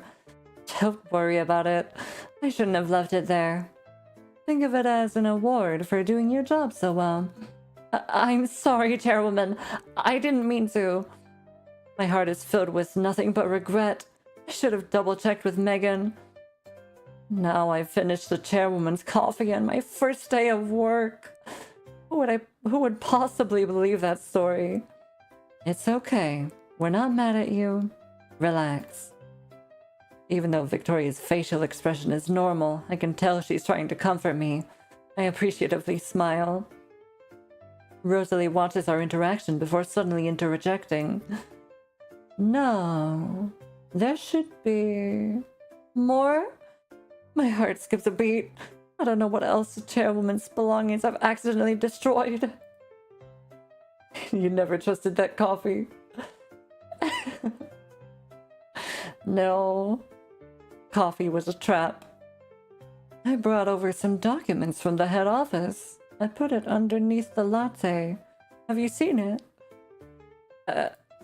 Are those the files? I gingerly point towards the spreadsheets I just finished on my computer screen. Rosalie's lighthearted gaze suddenly freezes. She walks around me and stares at the results I've compiled, squinting. Her serious expression sends goosebumps down my spine. Oh, yes, it's this. Did you finish it already? Sorry, I thought our department was responsible for it. I can't tell what she's thinking at all, so I awkwardly chime in. This was indeed meant for your department, but something unexpected has happened. Why don't you come with me for a second? Can I really refuse? I balance the pros and cons, deciding to face these terrible misunderstandings head on. Okay. She starts walking before I can even answer. Victoria stands in the same spot, but follows the chairwoman after I agree. I trail behind them like a lost puppy. I only sense the sweat dripping down my forehead once we've reached the door to Victoria's office. My breath hitches. Even though Rosalie is smiling and reassuring me that everything is fine, her sharp eyes make me want to hide underneath a desk. Victoria gently shuts the door to the office. The soft click sounds like an anvil is dropped right on my head. She silently stands next to Rosalie, their eyes chaining me to the floor. Chains. This joint hearing me makes me feel like I'm about to hand in my resignation. To be honest, I'm quite surprised. I didn't think you would sort through all those files.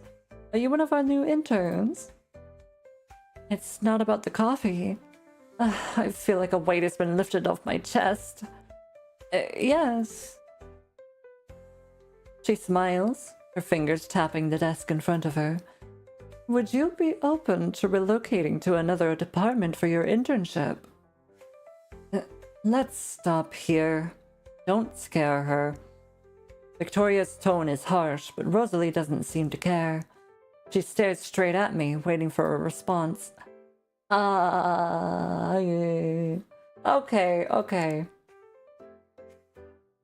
We had this choice last time. I'm pretty sure we chose I'll think about it last time. Since we're going for Victoria, and she seemed like she was more on the side of wanting us to refuse. Let's just say we refuse and see what happens. 2 arrows. Let's go. I can sense that the chairwoman wants me to work for her at the head office. I'd be treated much better than I am here, but her attitude makes me unsettled. I don't want to offend her, so I choose my words carefully. Thank you for the offer, Chairwoman Chi, but as a new intern, I feel as though Huan Yu is better suited to my needs. Executive Chi has taken care of me very well. Don't be so quick to refuse. Who knows? Maybe I could take care of you better than Executive Chi. Oh boy. Oh boy. Her tone is lighthearted, but her gaze is still as serious as it was before. It's as if I'm some new toy she's inspecting from the display window. It's unnerving. Or perhaps my words are meaningless. The only ones with power right now are her and Victoria. I subconsciously look towards Executive Chi. She refused. Stop pressuring her. Rosalie ignores Victoria and repeats her question. Are you sure? I'm sorry, Chairwoman. Please allow me to refuse. Rosalie smiles. Are you really refusing my offer? Huan Yu is a new company. I can personally train you if you decide to join us at the head office. I'm enticed, but I truly enjoy my current position here at Huan Yu. Rosalie pats Victoria on the shoulder after I say the word but, affectionately ignoring Victoria's cold expression. What a shame. It seems like I can't convince you otherwise. Vicky, I'm so jealous. How did you get such a good employee? Someone else recommended her. I don't dare say another word. I stand there frozen until Victoria waves at me.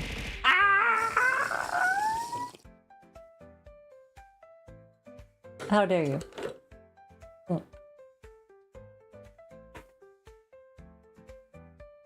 Hasn't been that long, has it?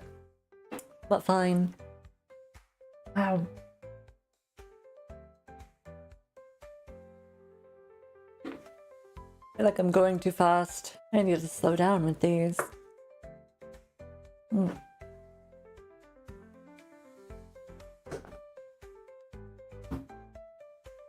But yes, drama! Hot women fighting from Nui. Ah! The way it should be. No, just kidding, that sounds like a headache. But in the game, it's nice. Alright. Head back to work. Ah, wait! Oh, I just turned the sound off. Whoop. I'm about to open the door and exit the office when Rosalie calls out to me. She reaches out and grabs the doorknob, yet is in no hurry to open the door. I caused you a lot of trouble by misplacing my belongings, and inadvertently increased your workload. I'd like to buy you dinner as an apology. What do you say? Why? I don't understand what she's implying, and helplessly damn it. Helplessly glanced towards Victoria. Excuse me. Ah, that came suddenly. My heartbeat calms down when Victoria nods. She's been protecting me this entire time, so I trust her judgment. Thank you, Chairwoman Chi and Executive Chi. I'm not flustered. What do you mean? What do you mean? Come on. This isn't a fantasy of mine, having two older women fight over me and flirt with me and invite me to dinner. No. No, never. Who would want that? Come on. I text Megan since my dinner plans have now changed. Can't grab dinner with you tonight. Get home safe. Huh? We said we'd get coffee together. I just finished running an errand. Apparently the coffee shop has less people around this time. Any mention of coffee sends tears streaming down my cheeks. My entire afternoon has been a burning disaster because of one singular cup of coffee. Megan has unintentionally reopened the wound.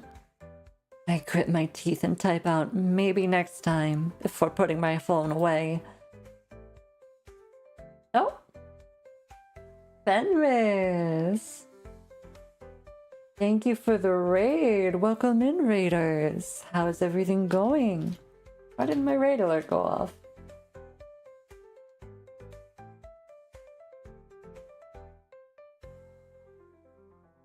There we go. Hello! I'm doing great, thank you. Ah, you were playing more Dead by Daylight. Very nice. Did you win? Do you usually play Survivor or Killer? You almost lost this wonderful game? Oh? Almost lost it. Ah! There it is. There's the alert. It's late. Yeah, you won a lot of games? Also Survivor and Killers with my bestie. Gotcha. Well, I hope you had a lot of fun, and I hope everybody at your I hope everybody Stop beating me up. I'm trying to welcome raiders and stuff.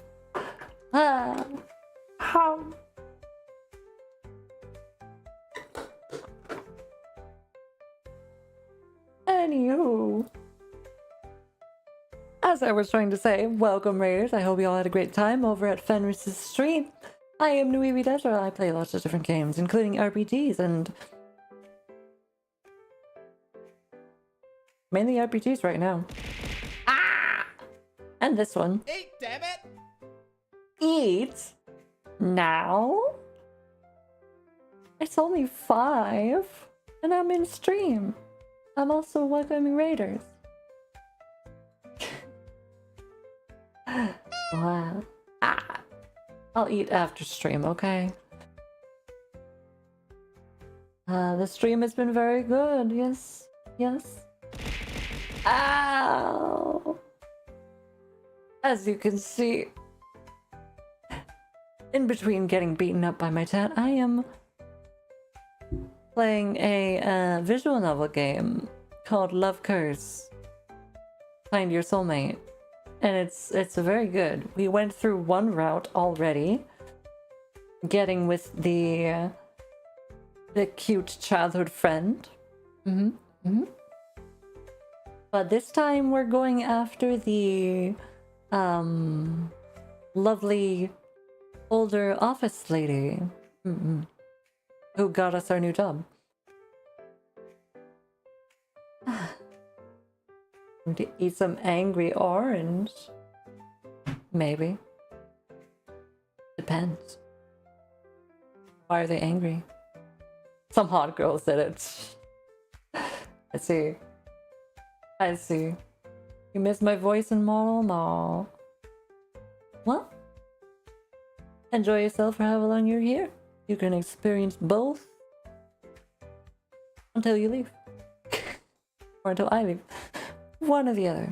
But yes, we are playing Love Curse today, a visual novel that focuses on girl love, and yeah, I'm doing my best to voice act every single character in it. So, enjoy your time here, for however long you decide to stay. If you have to go take care of yourself, getting food, water, rest, feel free. I'll be here trying not to get killed by two very hot older women.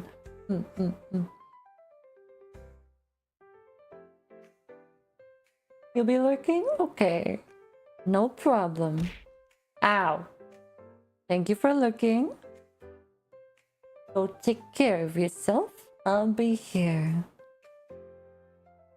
Right. Now, Victoria and Rosalie must have more money than I could possibly imagine. The restaurant they've invited me to is luxurious and high class. I feel out of place dressed in my plain, simple clothes. The two women sitting across from me are familiar with the menu. Rosalie gives me recommendations for what to order after asking for my preferences.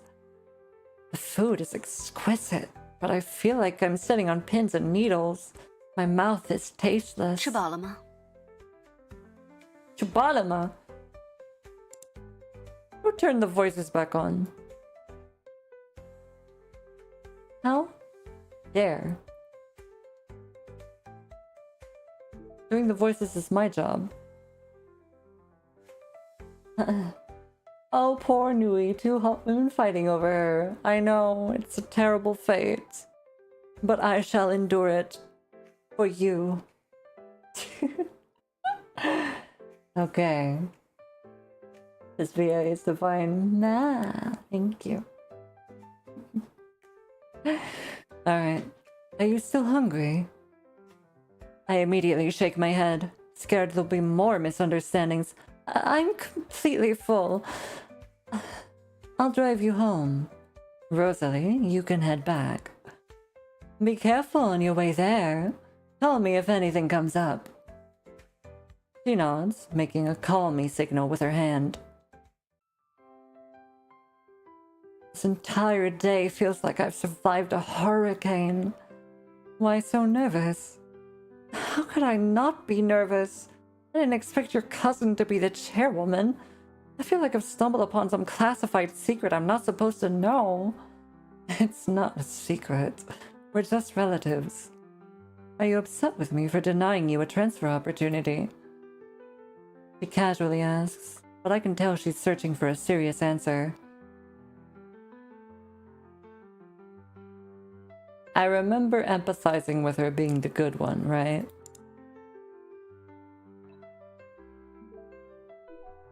Yes, it was. No, I understand. You must have had your own reasons and made the decision that was best for both me and the company. She nods her head. You're reasonable, knowledgeable, and capable. You'll be promoted provided you continue working hard. Thanks for the compliment. Selena, I'm uncomfortable letting you work under the Chi group. Is it that scary? I don't know what others think, but to me, the Chi group is all about connections and establishing relationships. It's not really a place where you can grow. Victoria word... Oh, she probably emphasized the you. Not really a place where you can grow. Victoria's words pierced me like a knife. The Chi group would be a living nightmare. Good thing I didn't make the wrong choice. I'm grateful I didn't dive headfirst into Rosalie's trap. Victoria only drives away after I've gone upstairs. After I take a shower, I notice I've received a text. It's her again. Wonderful job today. Get some rest. Thank you, Executive. You too. You can just call me Victoria. No need for such formalities. We don't need formalities, everyone. Victoria? Like this? It feels weird. Executive Victoria. You just took 2 steps back. I'll just call you that when we're alone. Okay. It's getting late. Wonderful job today. Get some rest. You too. Good night. Good night, Selena. Oh boy. We're getting in with the older ladies. Alright.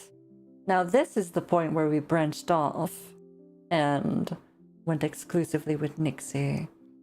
But now, Victoria time. Is the age of Victoria. It's Friday night. I push open the door to my apartment and step inside when I remember I've forgotten my USB drive on my desk at work. Graduation is coming up soon, so the school has been rushing us to get all the documents in. My USB drive had stuff I was planning to work on after work. I scarf down my dinner before rushing back to the office. I spot the USB drive on my desk, grab it, and head down the dark hallway. I want to return home as soon as possible. Seems like no one's working overtime. None of the lights are on. Wait, huh? I have to retract what I just thought. There's an office in the distance with the lights on. I curiously make my way over, wondering who could still be working at this hour. However, I hear the sound of crisp footsteps behind me, accompanied by a cold yet puzzled voice. Who? I turn around, greeting the woman. Executive Chi. What are you doing here?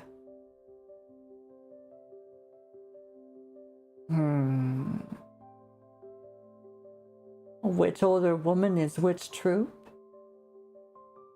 What do you mean? What do you mean by that, Shane? Troop or trope?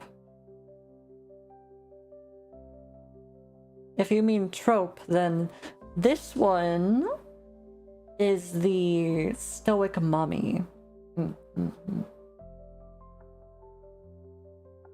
And the other one, I guess, kind of like the rich wine aunt. No concern. It's only one. Fine, we'll read it. I came back to grab something. Are you still working, ma'am? That must be tough. Is there anything I can help with? It's fine. You should leave soon. I should have turned around and left, but for some reason I can't leave. Victoria looks so exhausted. She's currently sorting a stack of documents into different folders, fully concentrated on the task. She doesn't notice that I haven't left.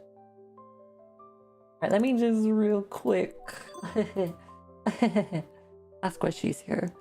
Okay, yeah, I figured that would not be good, yeah. Concern. Beep. Executive Chi, are you handling this all yourself? Huh? You're still here. She gives me a peculiar look. Why are you standing there? Are you scared to go home alone? Like that morning at the park? I thought she'd already forgotten about what happened that day. I blush, scratching the back of my head. The hallway is dark and it's kind of scary. Can I stay with you until you finish your work? Is there anything I can help with? There's no need. You can sit over there. These files are all very important. I must personally approve each decision, which you currently cannot help with. I might not be able to help you make decisions, but there has to be something I can do. I could print copies or something, as long as it makes your job easier. She doesn't say another word, staring at me emotionlessly. I almost sense a hint of scrutiny beneath her eyes. After a moment of silence, she sighs and relents. Don't make a mess. Got it. Victoria hands me a few files and telling me to organize them. These are materials she has to use during tomorrow's meeting. The information written here is confidential. Please don't share it with anyone. Show loyalty. Yes. After saving. Show loyalty. Yes, I'll take it to my grave. Victoria pauses, as if my remark amuses her, and softly hums. I work alongside Victoria. It's almost 10. I realize more and more that her job can't be done by just anyone. Many tedious tasks emerge like worms after a nice bout of rain. Every time I think we're almost done, Victoria finds me something new to do. I check the time again, and now it's already past 11. I finished all the tasks she just assigned to me. I'm only waiting for her now. The frosty moonlight shines through the curtains like wind drifting across water. Victoria's side profile is blurred underneath the silver light. I struggle to see her clearly. She's sitting right there, yet it feels like we're miles apart. My drowsiness is starting to overtake me. I withdraw my gaze and slump down against the desk, groaning. Being an executive must be hard. Huh? I didn't know you had to deal with so many things by yourself, Executive Chi. Yes, it's more than one would expect. Are you tired? Why don't I call you a taxi? No, it's fine. I'm glad I can help you out. Okay. Thank you for helping me work. There's no need to thank me. I'm the one who asked to stay. I think I hear Victoria lightly chuckle before she explains. I'm only this busy because one used the subsidiary of the Chi group. All the workflows are directly copied from the head office. Anything involving the head office can only be resolved by me. Victoria's voice grows hazier and hazier until I can no longer hear what she's saying. We're falling asleep on her. No. But this will kick in her mommy instinct, won't it? Yes. I see. This is all a clever play by me, of course. All intentional. Hi, Virgil. Welcome in. I hope you're having a good day. How are you? My vision fades to black. I fall fast asleep. The next morning, I'm woken up by the bright sunlight. I groggily open my eyes, staring at an unfamiliar ceiling. My brain short-circuits as I take in my surroundings. I blink a few more times before finally coming to my senses. I stayed up with Victoria last night and somehow fell asleep. It was then that I realized that even though I was asleep, I wasn't cold. There's a soft, warm blanket draped over me. The heating is also turned on. A piping hot cup of coffee sits on the table, accompanied by a few thermal food containers. There's a piece of paper underneath the cup. Aww, she got me breakfast and coffee and aww. I gently pick up the cup, wanting to see what's written on the note. Written on the paper was, I'm sorry. Something came up and sorry, it went by too quickly. Can Why? I want to read it! Why? Damn it. Victoria's handwriting is elegant, each stroke decisive. I clutch the note, an image of her popping in my head. I can't help but smile. Executive Chi is so sweet. Text her. How has work been? Have you encountered any difficulties? Can I ask you about the somewhat different from... I'm really hoping that we don't get to read that note. Why did it have to go away automatically? That sucks. I'm curious about what both of these say, honestly. Can I ask you about the implementation details of this project? I'm confused on some parts. I'm having trouble with the categorization standards when sorting data. I tried consulting sample cases from the company's database, but it doesn't work. I'm getting more and more lost. I've started doubting myself. Executive Chi, you must know a lot about this. Can you give me a few pointers? You can reference similar projects we've done before. Those contain very detailed explanations on categorization standards. Ask your mentor if you're still confused. Don't get stuck on it for too long. Thanks, Executive Chi. I'll come to you if I have any more questions. No worries. You're a quick learner. I'm sure this won't be a problem for you. Nah. Oh, thank you. I'm sorry. Something came up and I had to leave. I brought you breakfast, but I wasn't sure what you liked. Enjoy the weekend, and thank you for yesterday. Okay, thank you, baby. So sweet of you, Mal.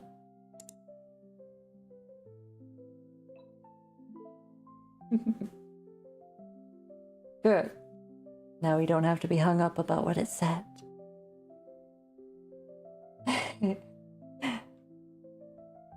Mwah. Alrighty. Next month. November. Victoria. Oh.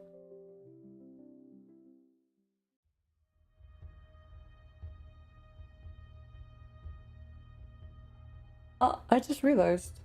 I didn't say hi to Hoobly. Ah. I was distracted by the raid. Damn it. Well, Hoobly, if you're still here, hi. Thank you for coming. I hope you're having a good day.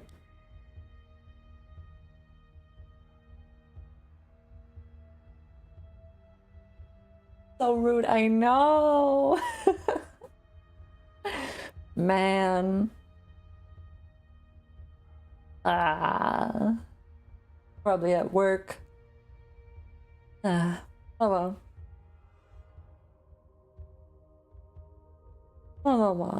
Something. Meetings, reprimands, and pressure. These 3 words describe my current situation. Today, the department is having one of our routine meetings. It was supposed to be a relatively ordinary session where we'd report on our work, but we've already finalized the workflow in a previous meeting. Right now, we need to proceed with gray box testing in order to minimize negative feedback from users. However, I've yet to see any data or research supporting this push forward. How is such a basic mistake being made? This project is under Miss Lim's discretion, is it not? Her intimidating gaze pierces daggers through the department head sitting near her. Yes, Executive Chief, but I've handed this task over to our newest intern, Selena. The follow-up protocol should have been handled by her as well. The entire room turns to stare at me. The pressure is stifling. especially Victoria's gaze, which feels like a bright spotlight exposing me to the world. I stiffen as though I'd just been plunged into an icy river. I open my mouth, but nothing comes out. But Miss Lynn's lying. Victoria's eyes are crushing me.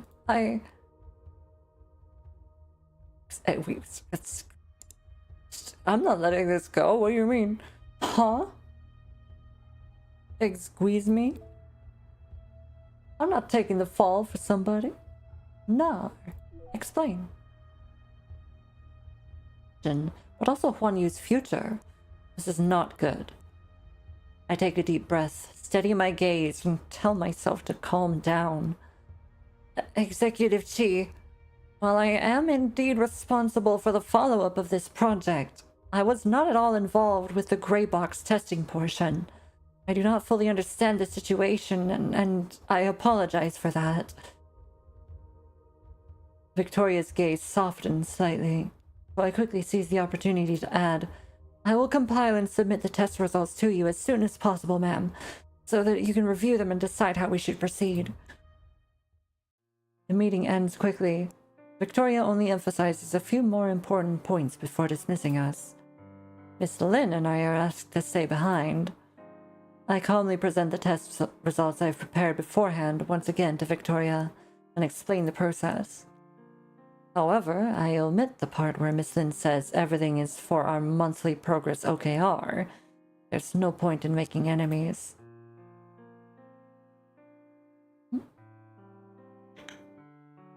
Victoria flips through the results and the analysis, taking her time to read. Then she looks up, coldly staring at Miss Lynn. The company does not value experience the most, but rather ability and integrity. Miss Lynn, do you truly believe I cannot see through your facade? No, Executive Chi, I did it for the company. Victoria viciously cuts her off. Stop. Don't make excuses for yourself. For the company? The company does not need mediocre project planning, nor does it need a department head pushing the blame onto an intern. And even if it was her responsibility, you are still her direct supervisor and the first one to be held accountable.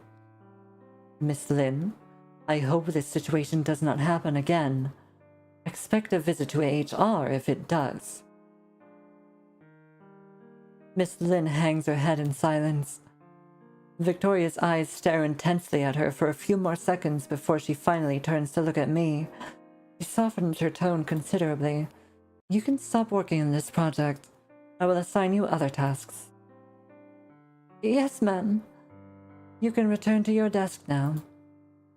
Her voice is surprisingly filled with tenderness.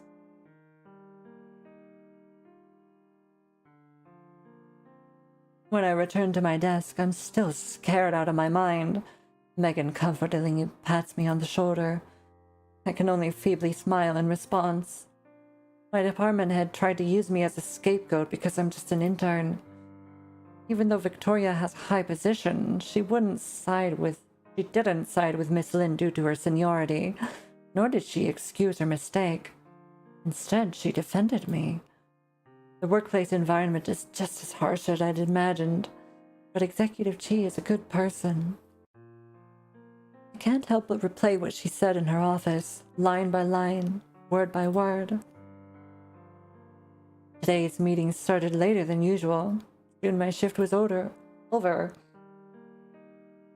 But when I left the office, Miss Lynn still hadn't left Executive Chi's office. I glance at the tightly shut door, shake my head, and leave. She gonna be fired? Maybe? Text Victoria. Are you doing okay today? Thanks for checking in, Executive Chi. Don't let this affect anything. You should continue maintaining good relationships with your colleagues. I will. Thank you, Executive Chi. The company does its best to stop these office politics, but some people just won't follow the rules. Don't place too much trust in anyone. Okay, but you're the one I trust the most, Executive Chi. You can ask me any questions you have. Get some rest. Good night. Good night, Selena. The suspense. Yes. We'll see if she ever appears again. Let's see. Huh. Well,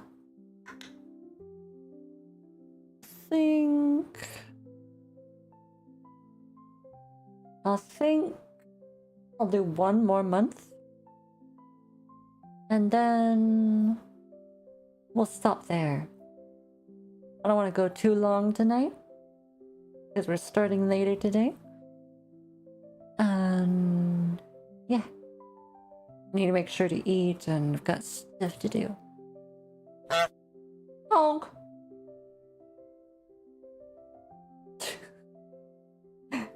All right. Nixie's gone. Interesting. But we're not focusing on Nixie this time. This afternoon's meeting isn't solely about work reports. There's another topic on the agenda. Our team building event is scheduled for the next few days. Please let me know if there's a time conflict. Does anyone have suggestions for where we should go? Where we should go? If not, we'll have an outdoor barbecue. Faint sighs scatter throughout the office after she finishes speaking. Megan told me that outdoor barbecues were Huan Yu's typical team-building exercise. The other employees have gotten tired and are probably hoping for something new. What's wrong? Does anyone have a suggestion?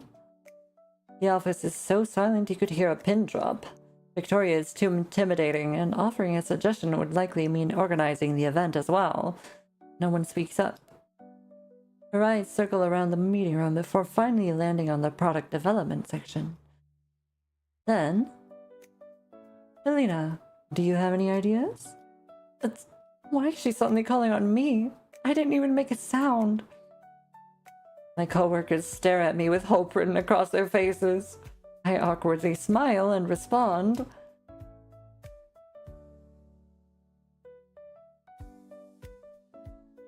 She would probably want me to express my true thoughts, yeah? She likes me being honest, yeah? Yeah. She wouldn't want me just sucking up to her or anything. Right? Right? Totally. Hiya, Megalo Sharky! Welcome in. How are you? Come from Dryly? I see. From Fenris, I should say Fenris since that's the name. You fell asleep and don't know how long you've been here? Let's see.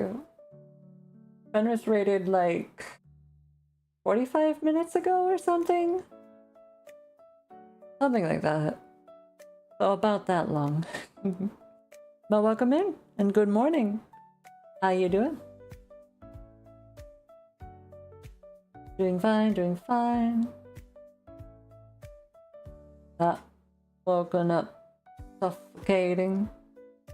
Why are you suffocating when you're waking up? That's not very good. I stand up, earnestly sharing my idea. I've heard that Huan Yu has hosted outdoor barbecues many times already. Perhaps we could try a new location. We can explore new venues. Competitive team games could improve relationships between everyone. That's a great suggestion. Why don't we try something new? I agree. Victoria nods. We will proceed with Selena's suggestion. Yes, Executive Chief. Hell yeah. After the meeting ends, I stay behind to discuss the team-building activity with the administrative team. A company like Huan Yu has many employees, so we need to make all our preparations well in advance. We need to figure out the number of participants, purchase supplies, book venues, and arrange transportation for everyone. All kinds of work for us to figure out. The workday has already ended by the time I finish talking with the administrative team. All my other coworkers have left. I still have some work to finish, so I return to my seat and continue drafting my proposal for an event we're hosting next month. I'm still racking my brain for ideas when Victoria silently speaks, startling me. You should pay attention to the timing of each activity when writing a proposal. Take a look here. The timing is too tight. There's no buffer to account for unexpected changes. She stands next to me and offers me a few pointers. Maybe she's not busy today. She points to one section of the proposal. I follow her finger and notice that the timing indeed doesn't make sense. Here as well. You didn't consider the transportation time between these two locations. Find somewhere closer. Okay. I follow her advice, quickly editing the draft. Have you written event proposals before? Sometimes I'd organize smaller events for the student council. I see. Her tone is emotionless, leaving me a little nervous. Is that good or bad? Happens to you every time you fall asleep laying down completely so quiet. Anyway, what's the game? Gotcha. This is Love Curse, a visual novel that focuses on girl love. Very good. I like it. We've run through one route already, but now we're focusing on this lady here, Victoria, who is our boss. Yeah. Perhaps my emotions were written all over my face, because Victoria pats my shoulder, reassuring me. Don't be nervous. I'm not reprimanding you. This is your first time organizing a large-scale event. Doesn't need to be perfect. I can already see the progress you've made since starting this internship from your draft. Thanks to Victoria, I'm able to quickly finish writing my proposal. I'm done, Executive Chi. Good. Let me take a look. I stand up, giving her my seat. She sits down and begins scrolling through the computer in front of her. I watch her eyebrows furrow at sections, yet relax at others. This is more nerve-wracking than waiting for my exam results. Executive Chi, what do you think? She nods, her eyes still fixed on the screen. It's well written. There are only a few parts that need to be edited. I can comfortably trust you with writing our next proposal. Thank you for the guidance, Executive Chi. You can head home now. There's nothing else for you to do. Okay. I collect my belongings and get ready to leave. I can't help but sneak a peek when I pass by Victoria's office as I walk down the hallway. She rubs the bridge of her nose, engrossed in another document. The computer screen emits a harsh white light, illuminating her face. It sharpens her features and makes her expression look strangely vacant. Is Executive Chi always like this? Like all her days are spent at work? Yes, this beautiful lady. This beautiful but unobtainable lady. We're gonna obtain her. You better believe it. The question lingers on my mind over the next few days, even until the team building event. Thank you for the follow. Appreciate it. Hope to see you around here more. Uh-oh. The event took place in the suburbs and ended in the afternoon. After we took the bus back to the city, everyone decided to get dinner together as well. The table is lively. My colleagues, who spend the whole day hanging out with one another, are getting loose. They chat with one another, with smiles on their faces. What's Executive Chi doing? Is she chatting with someone as well? I suddenly think of Victoria's stern face, and her eyes, which are nearly void of warmth. Who are those eyes looking at right now?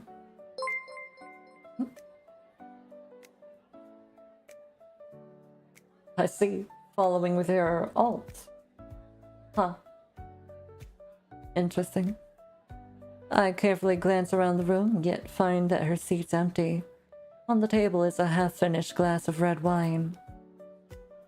Since Executive Chi isn't here, I should be able to sneak out and get some fresh air, right? I get up and push past the crowd in the restaurant, stepping outside.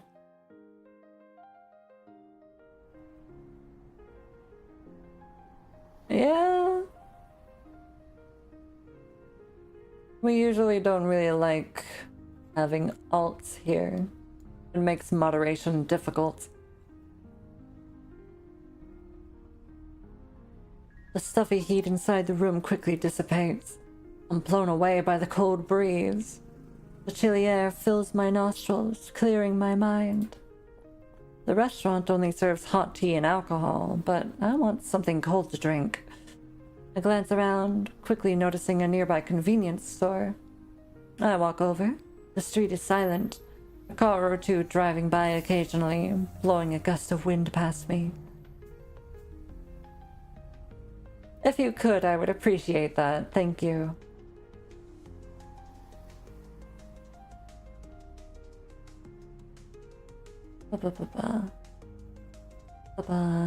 Yes, I pick a cold drink and leave after paying. It's cold at night. The sky is completely dark, devoid of light. I look down the street at the buildings casting shadows over one another, spilling all over the ground. The asphalt road is immersed in a cryptic atmosphere.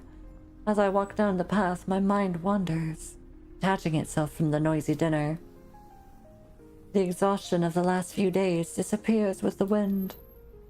As I'm wandering down the road, a familiar figure appears in front of me. There she is. Thank you. I appreciate that. Hold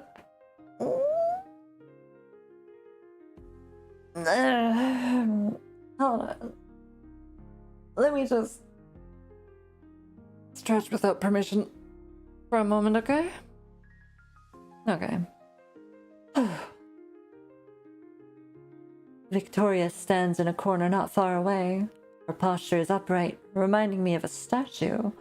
A solitary, lonely statue. She tilts her head, looking at some place in the distance, her expression unclear. I'm surprised. I was just wondering where she went a few minutes ago, and now I have my answer.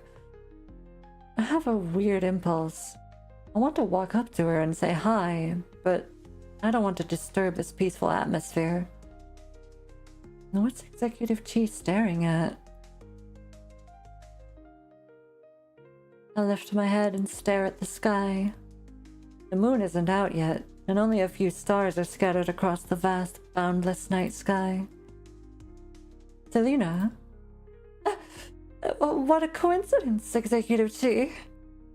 Are you still hungry? I'm completely stuffed.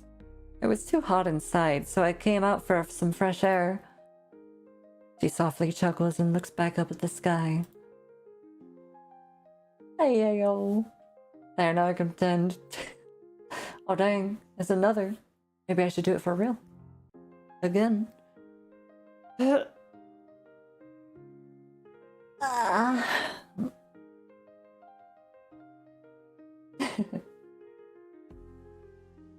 You'll skip on the hydrate routine, but since I went out for a drink, you were thinking about it. I have been spared. Thank heavens. Thank the Shane. Also, hi, Yayo. Welcome. I know you've been here for a while, but welcome. I can actually say hi to you now.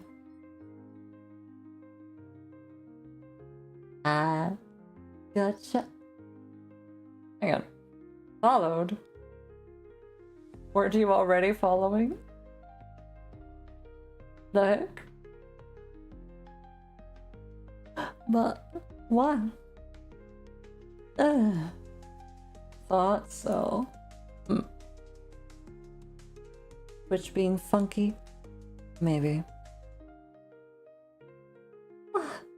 Thank you for following anyway. Always appreciate it. I can't contain my curiosity. I carefully take a few steps forward and ask, the moon isn't out tonight. What does the night look like to you, Executive Chief? What you see is what I see. What I see? I see a lively city full of lights with a vibrant atmosphere. I notice that you keep staring up at the sky, madam. Ma'am. You're quite observant. She nods, offering me a confusing, ambiguous explanation. I'm waiting. Waiting? For what? She doesn't respond. Mysterious. Humph.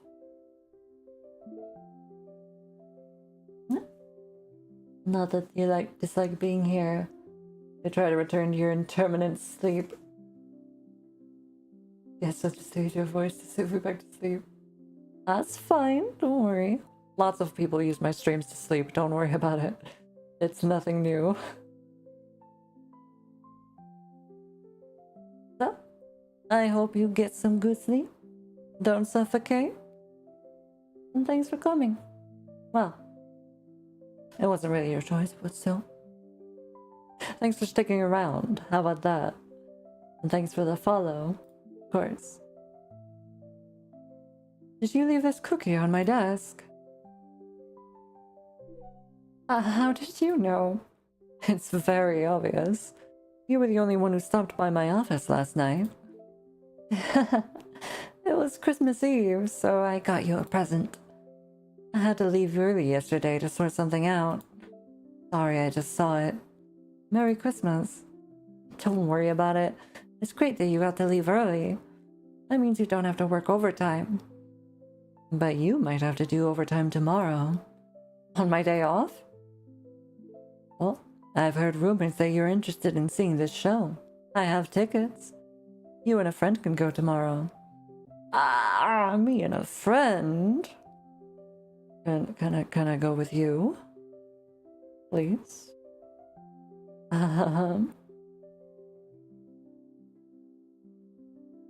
You do have a nice voice. I think you could read horror stories and still have people relaxed and snoozing.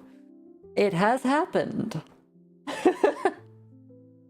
I have read horror stories on stream and people were still relaxing and zoning out and falling asleep, so... yeah. It happens. Okay. Alright. I think I'm gonna leave things here. Give my voice a rest for now. And look into grilling food and doing those things we wanted to do tonight.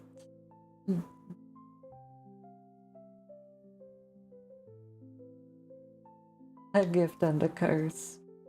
For sure.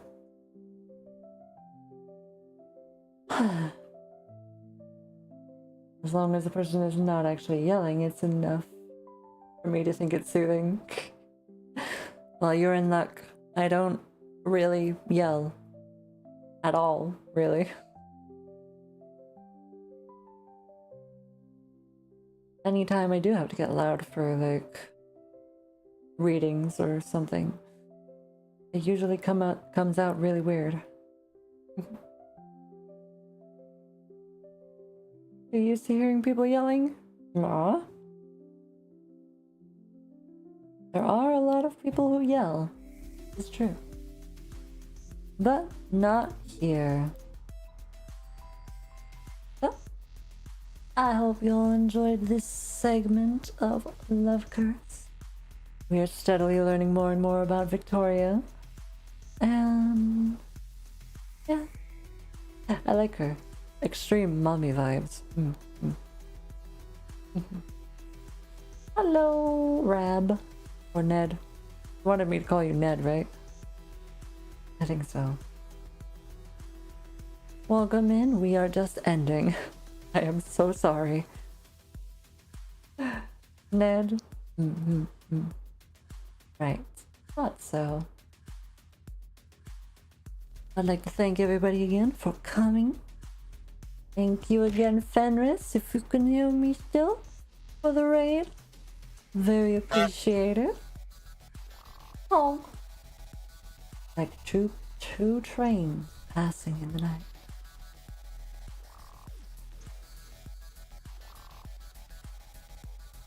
Stranger. I don't remember the song, goddammit. Walking on the boulevard with shadows passing in the night. Something like that. Stranger. Anyway, yeah. I hope you all have a good night. We'll see you later. Yeah, you missed the stream. I'm sorry. I gotta go. Encore. Maybe another time, yeah? For now, I'll see you all later. Have a good night. Bye bye.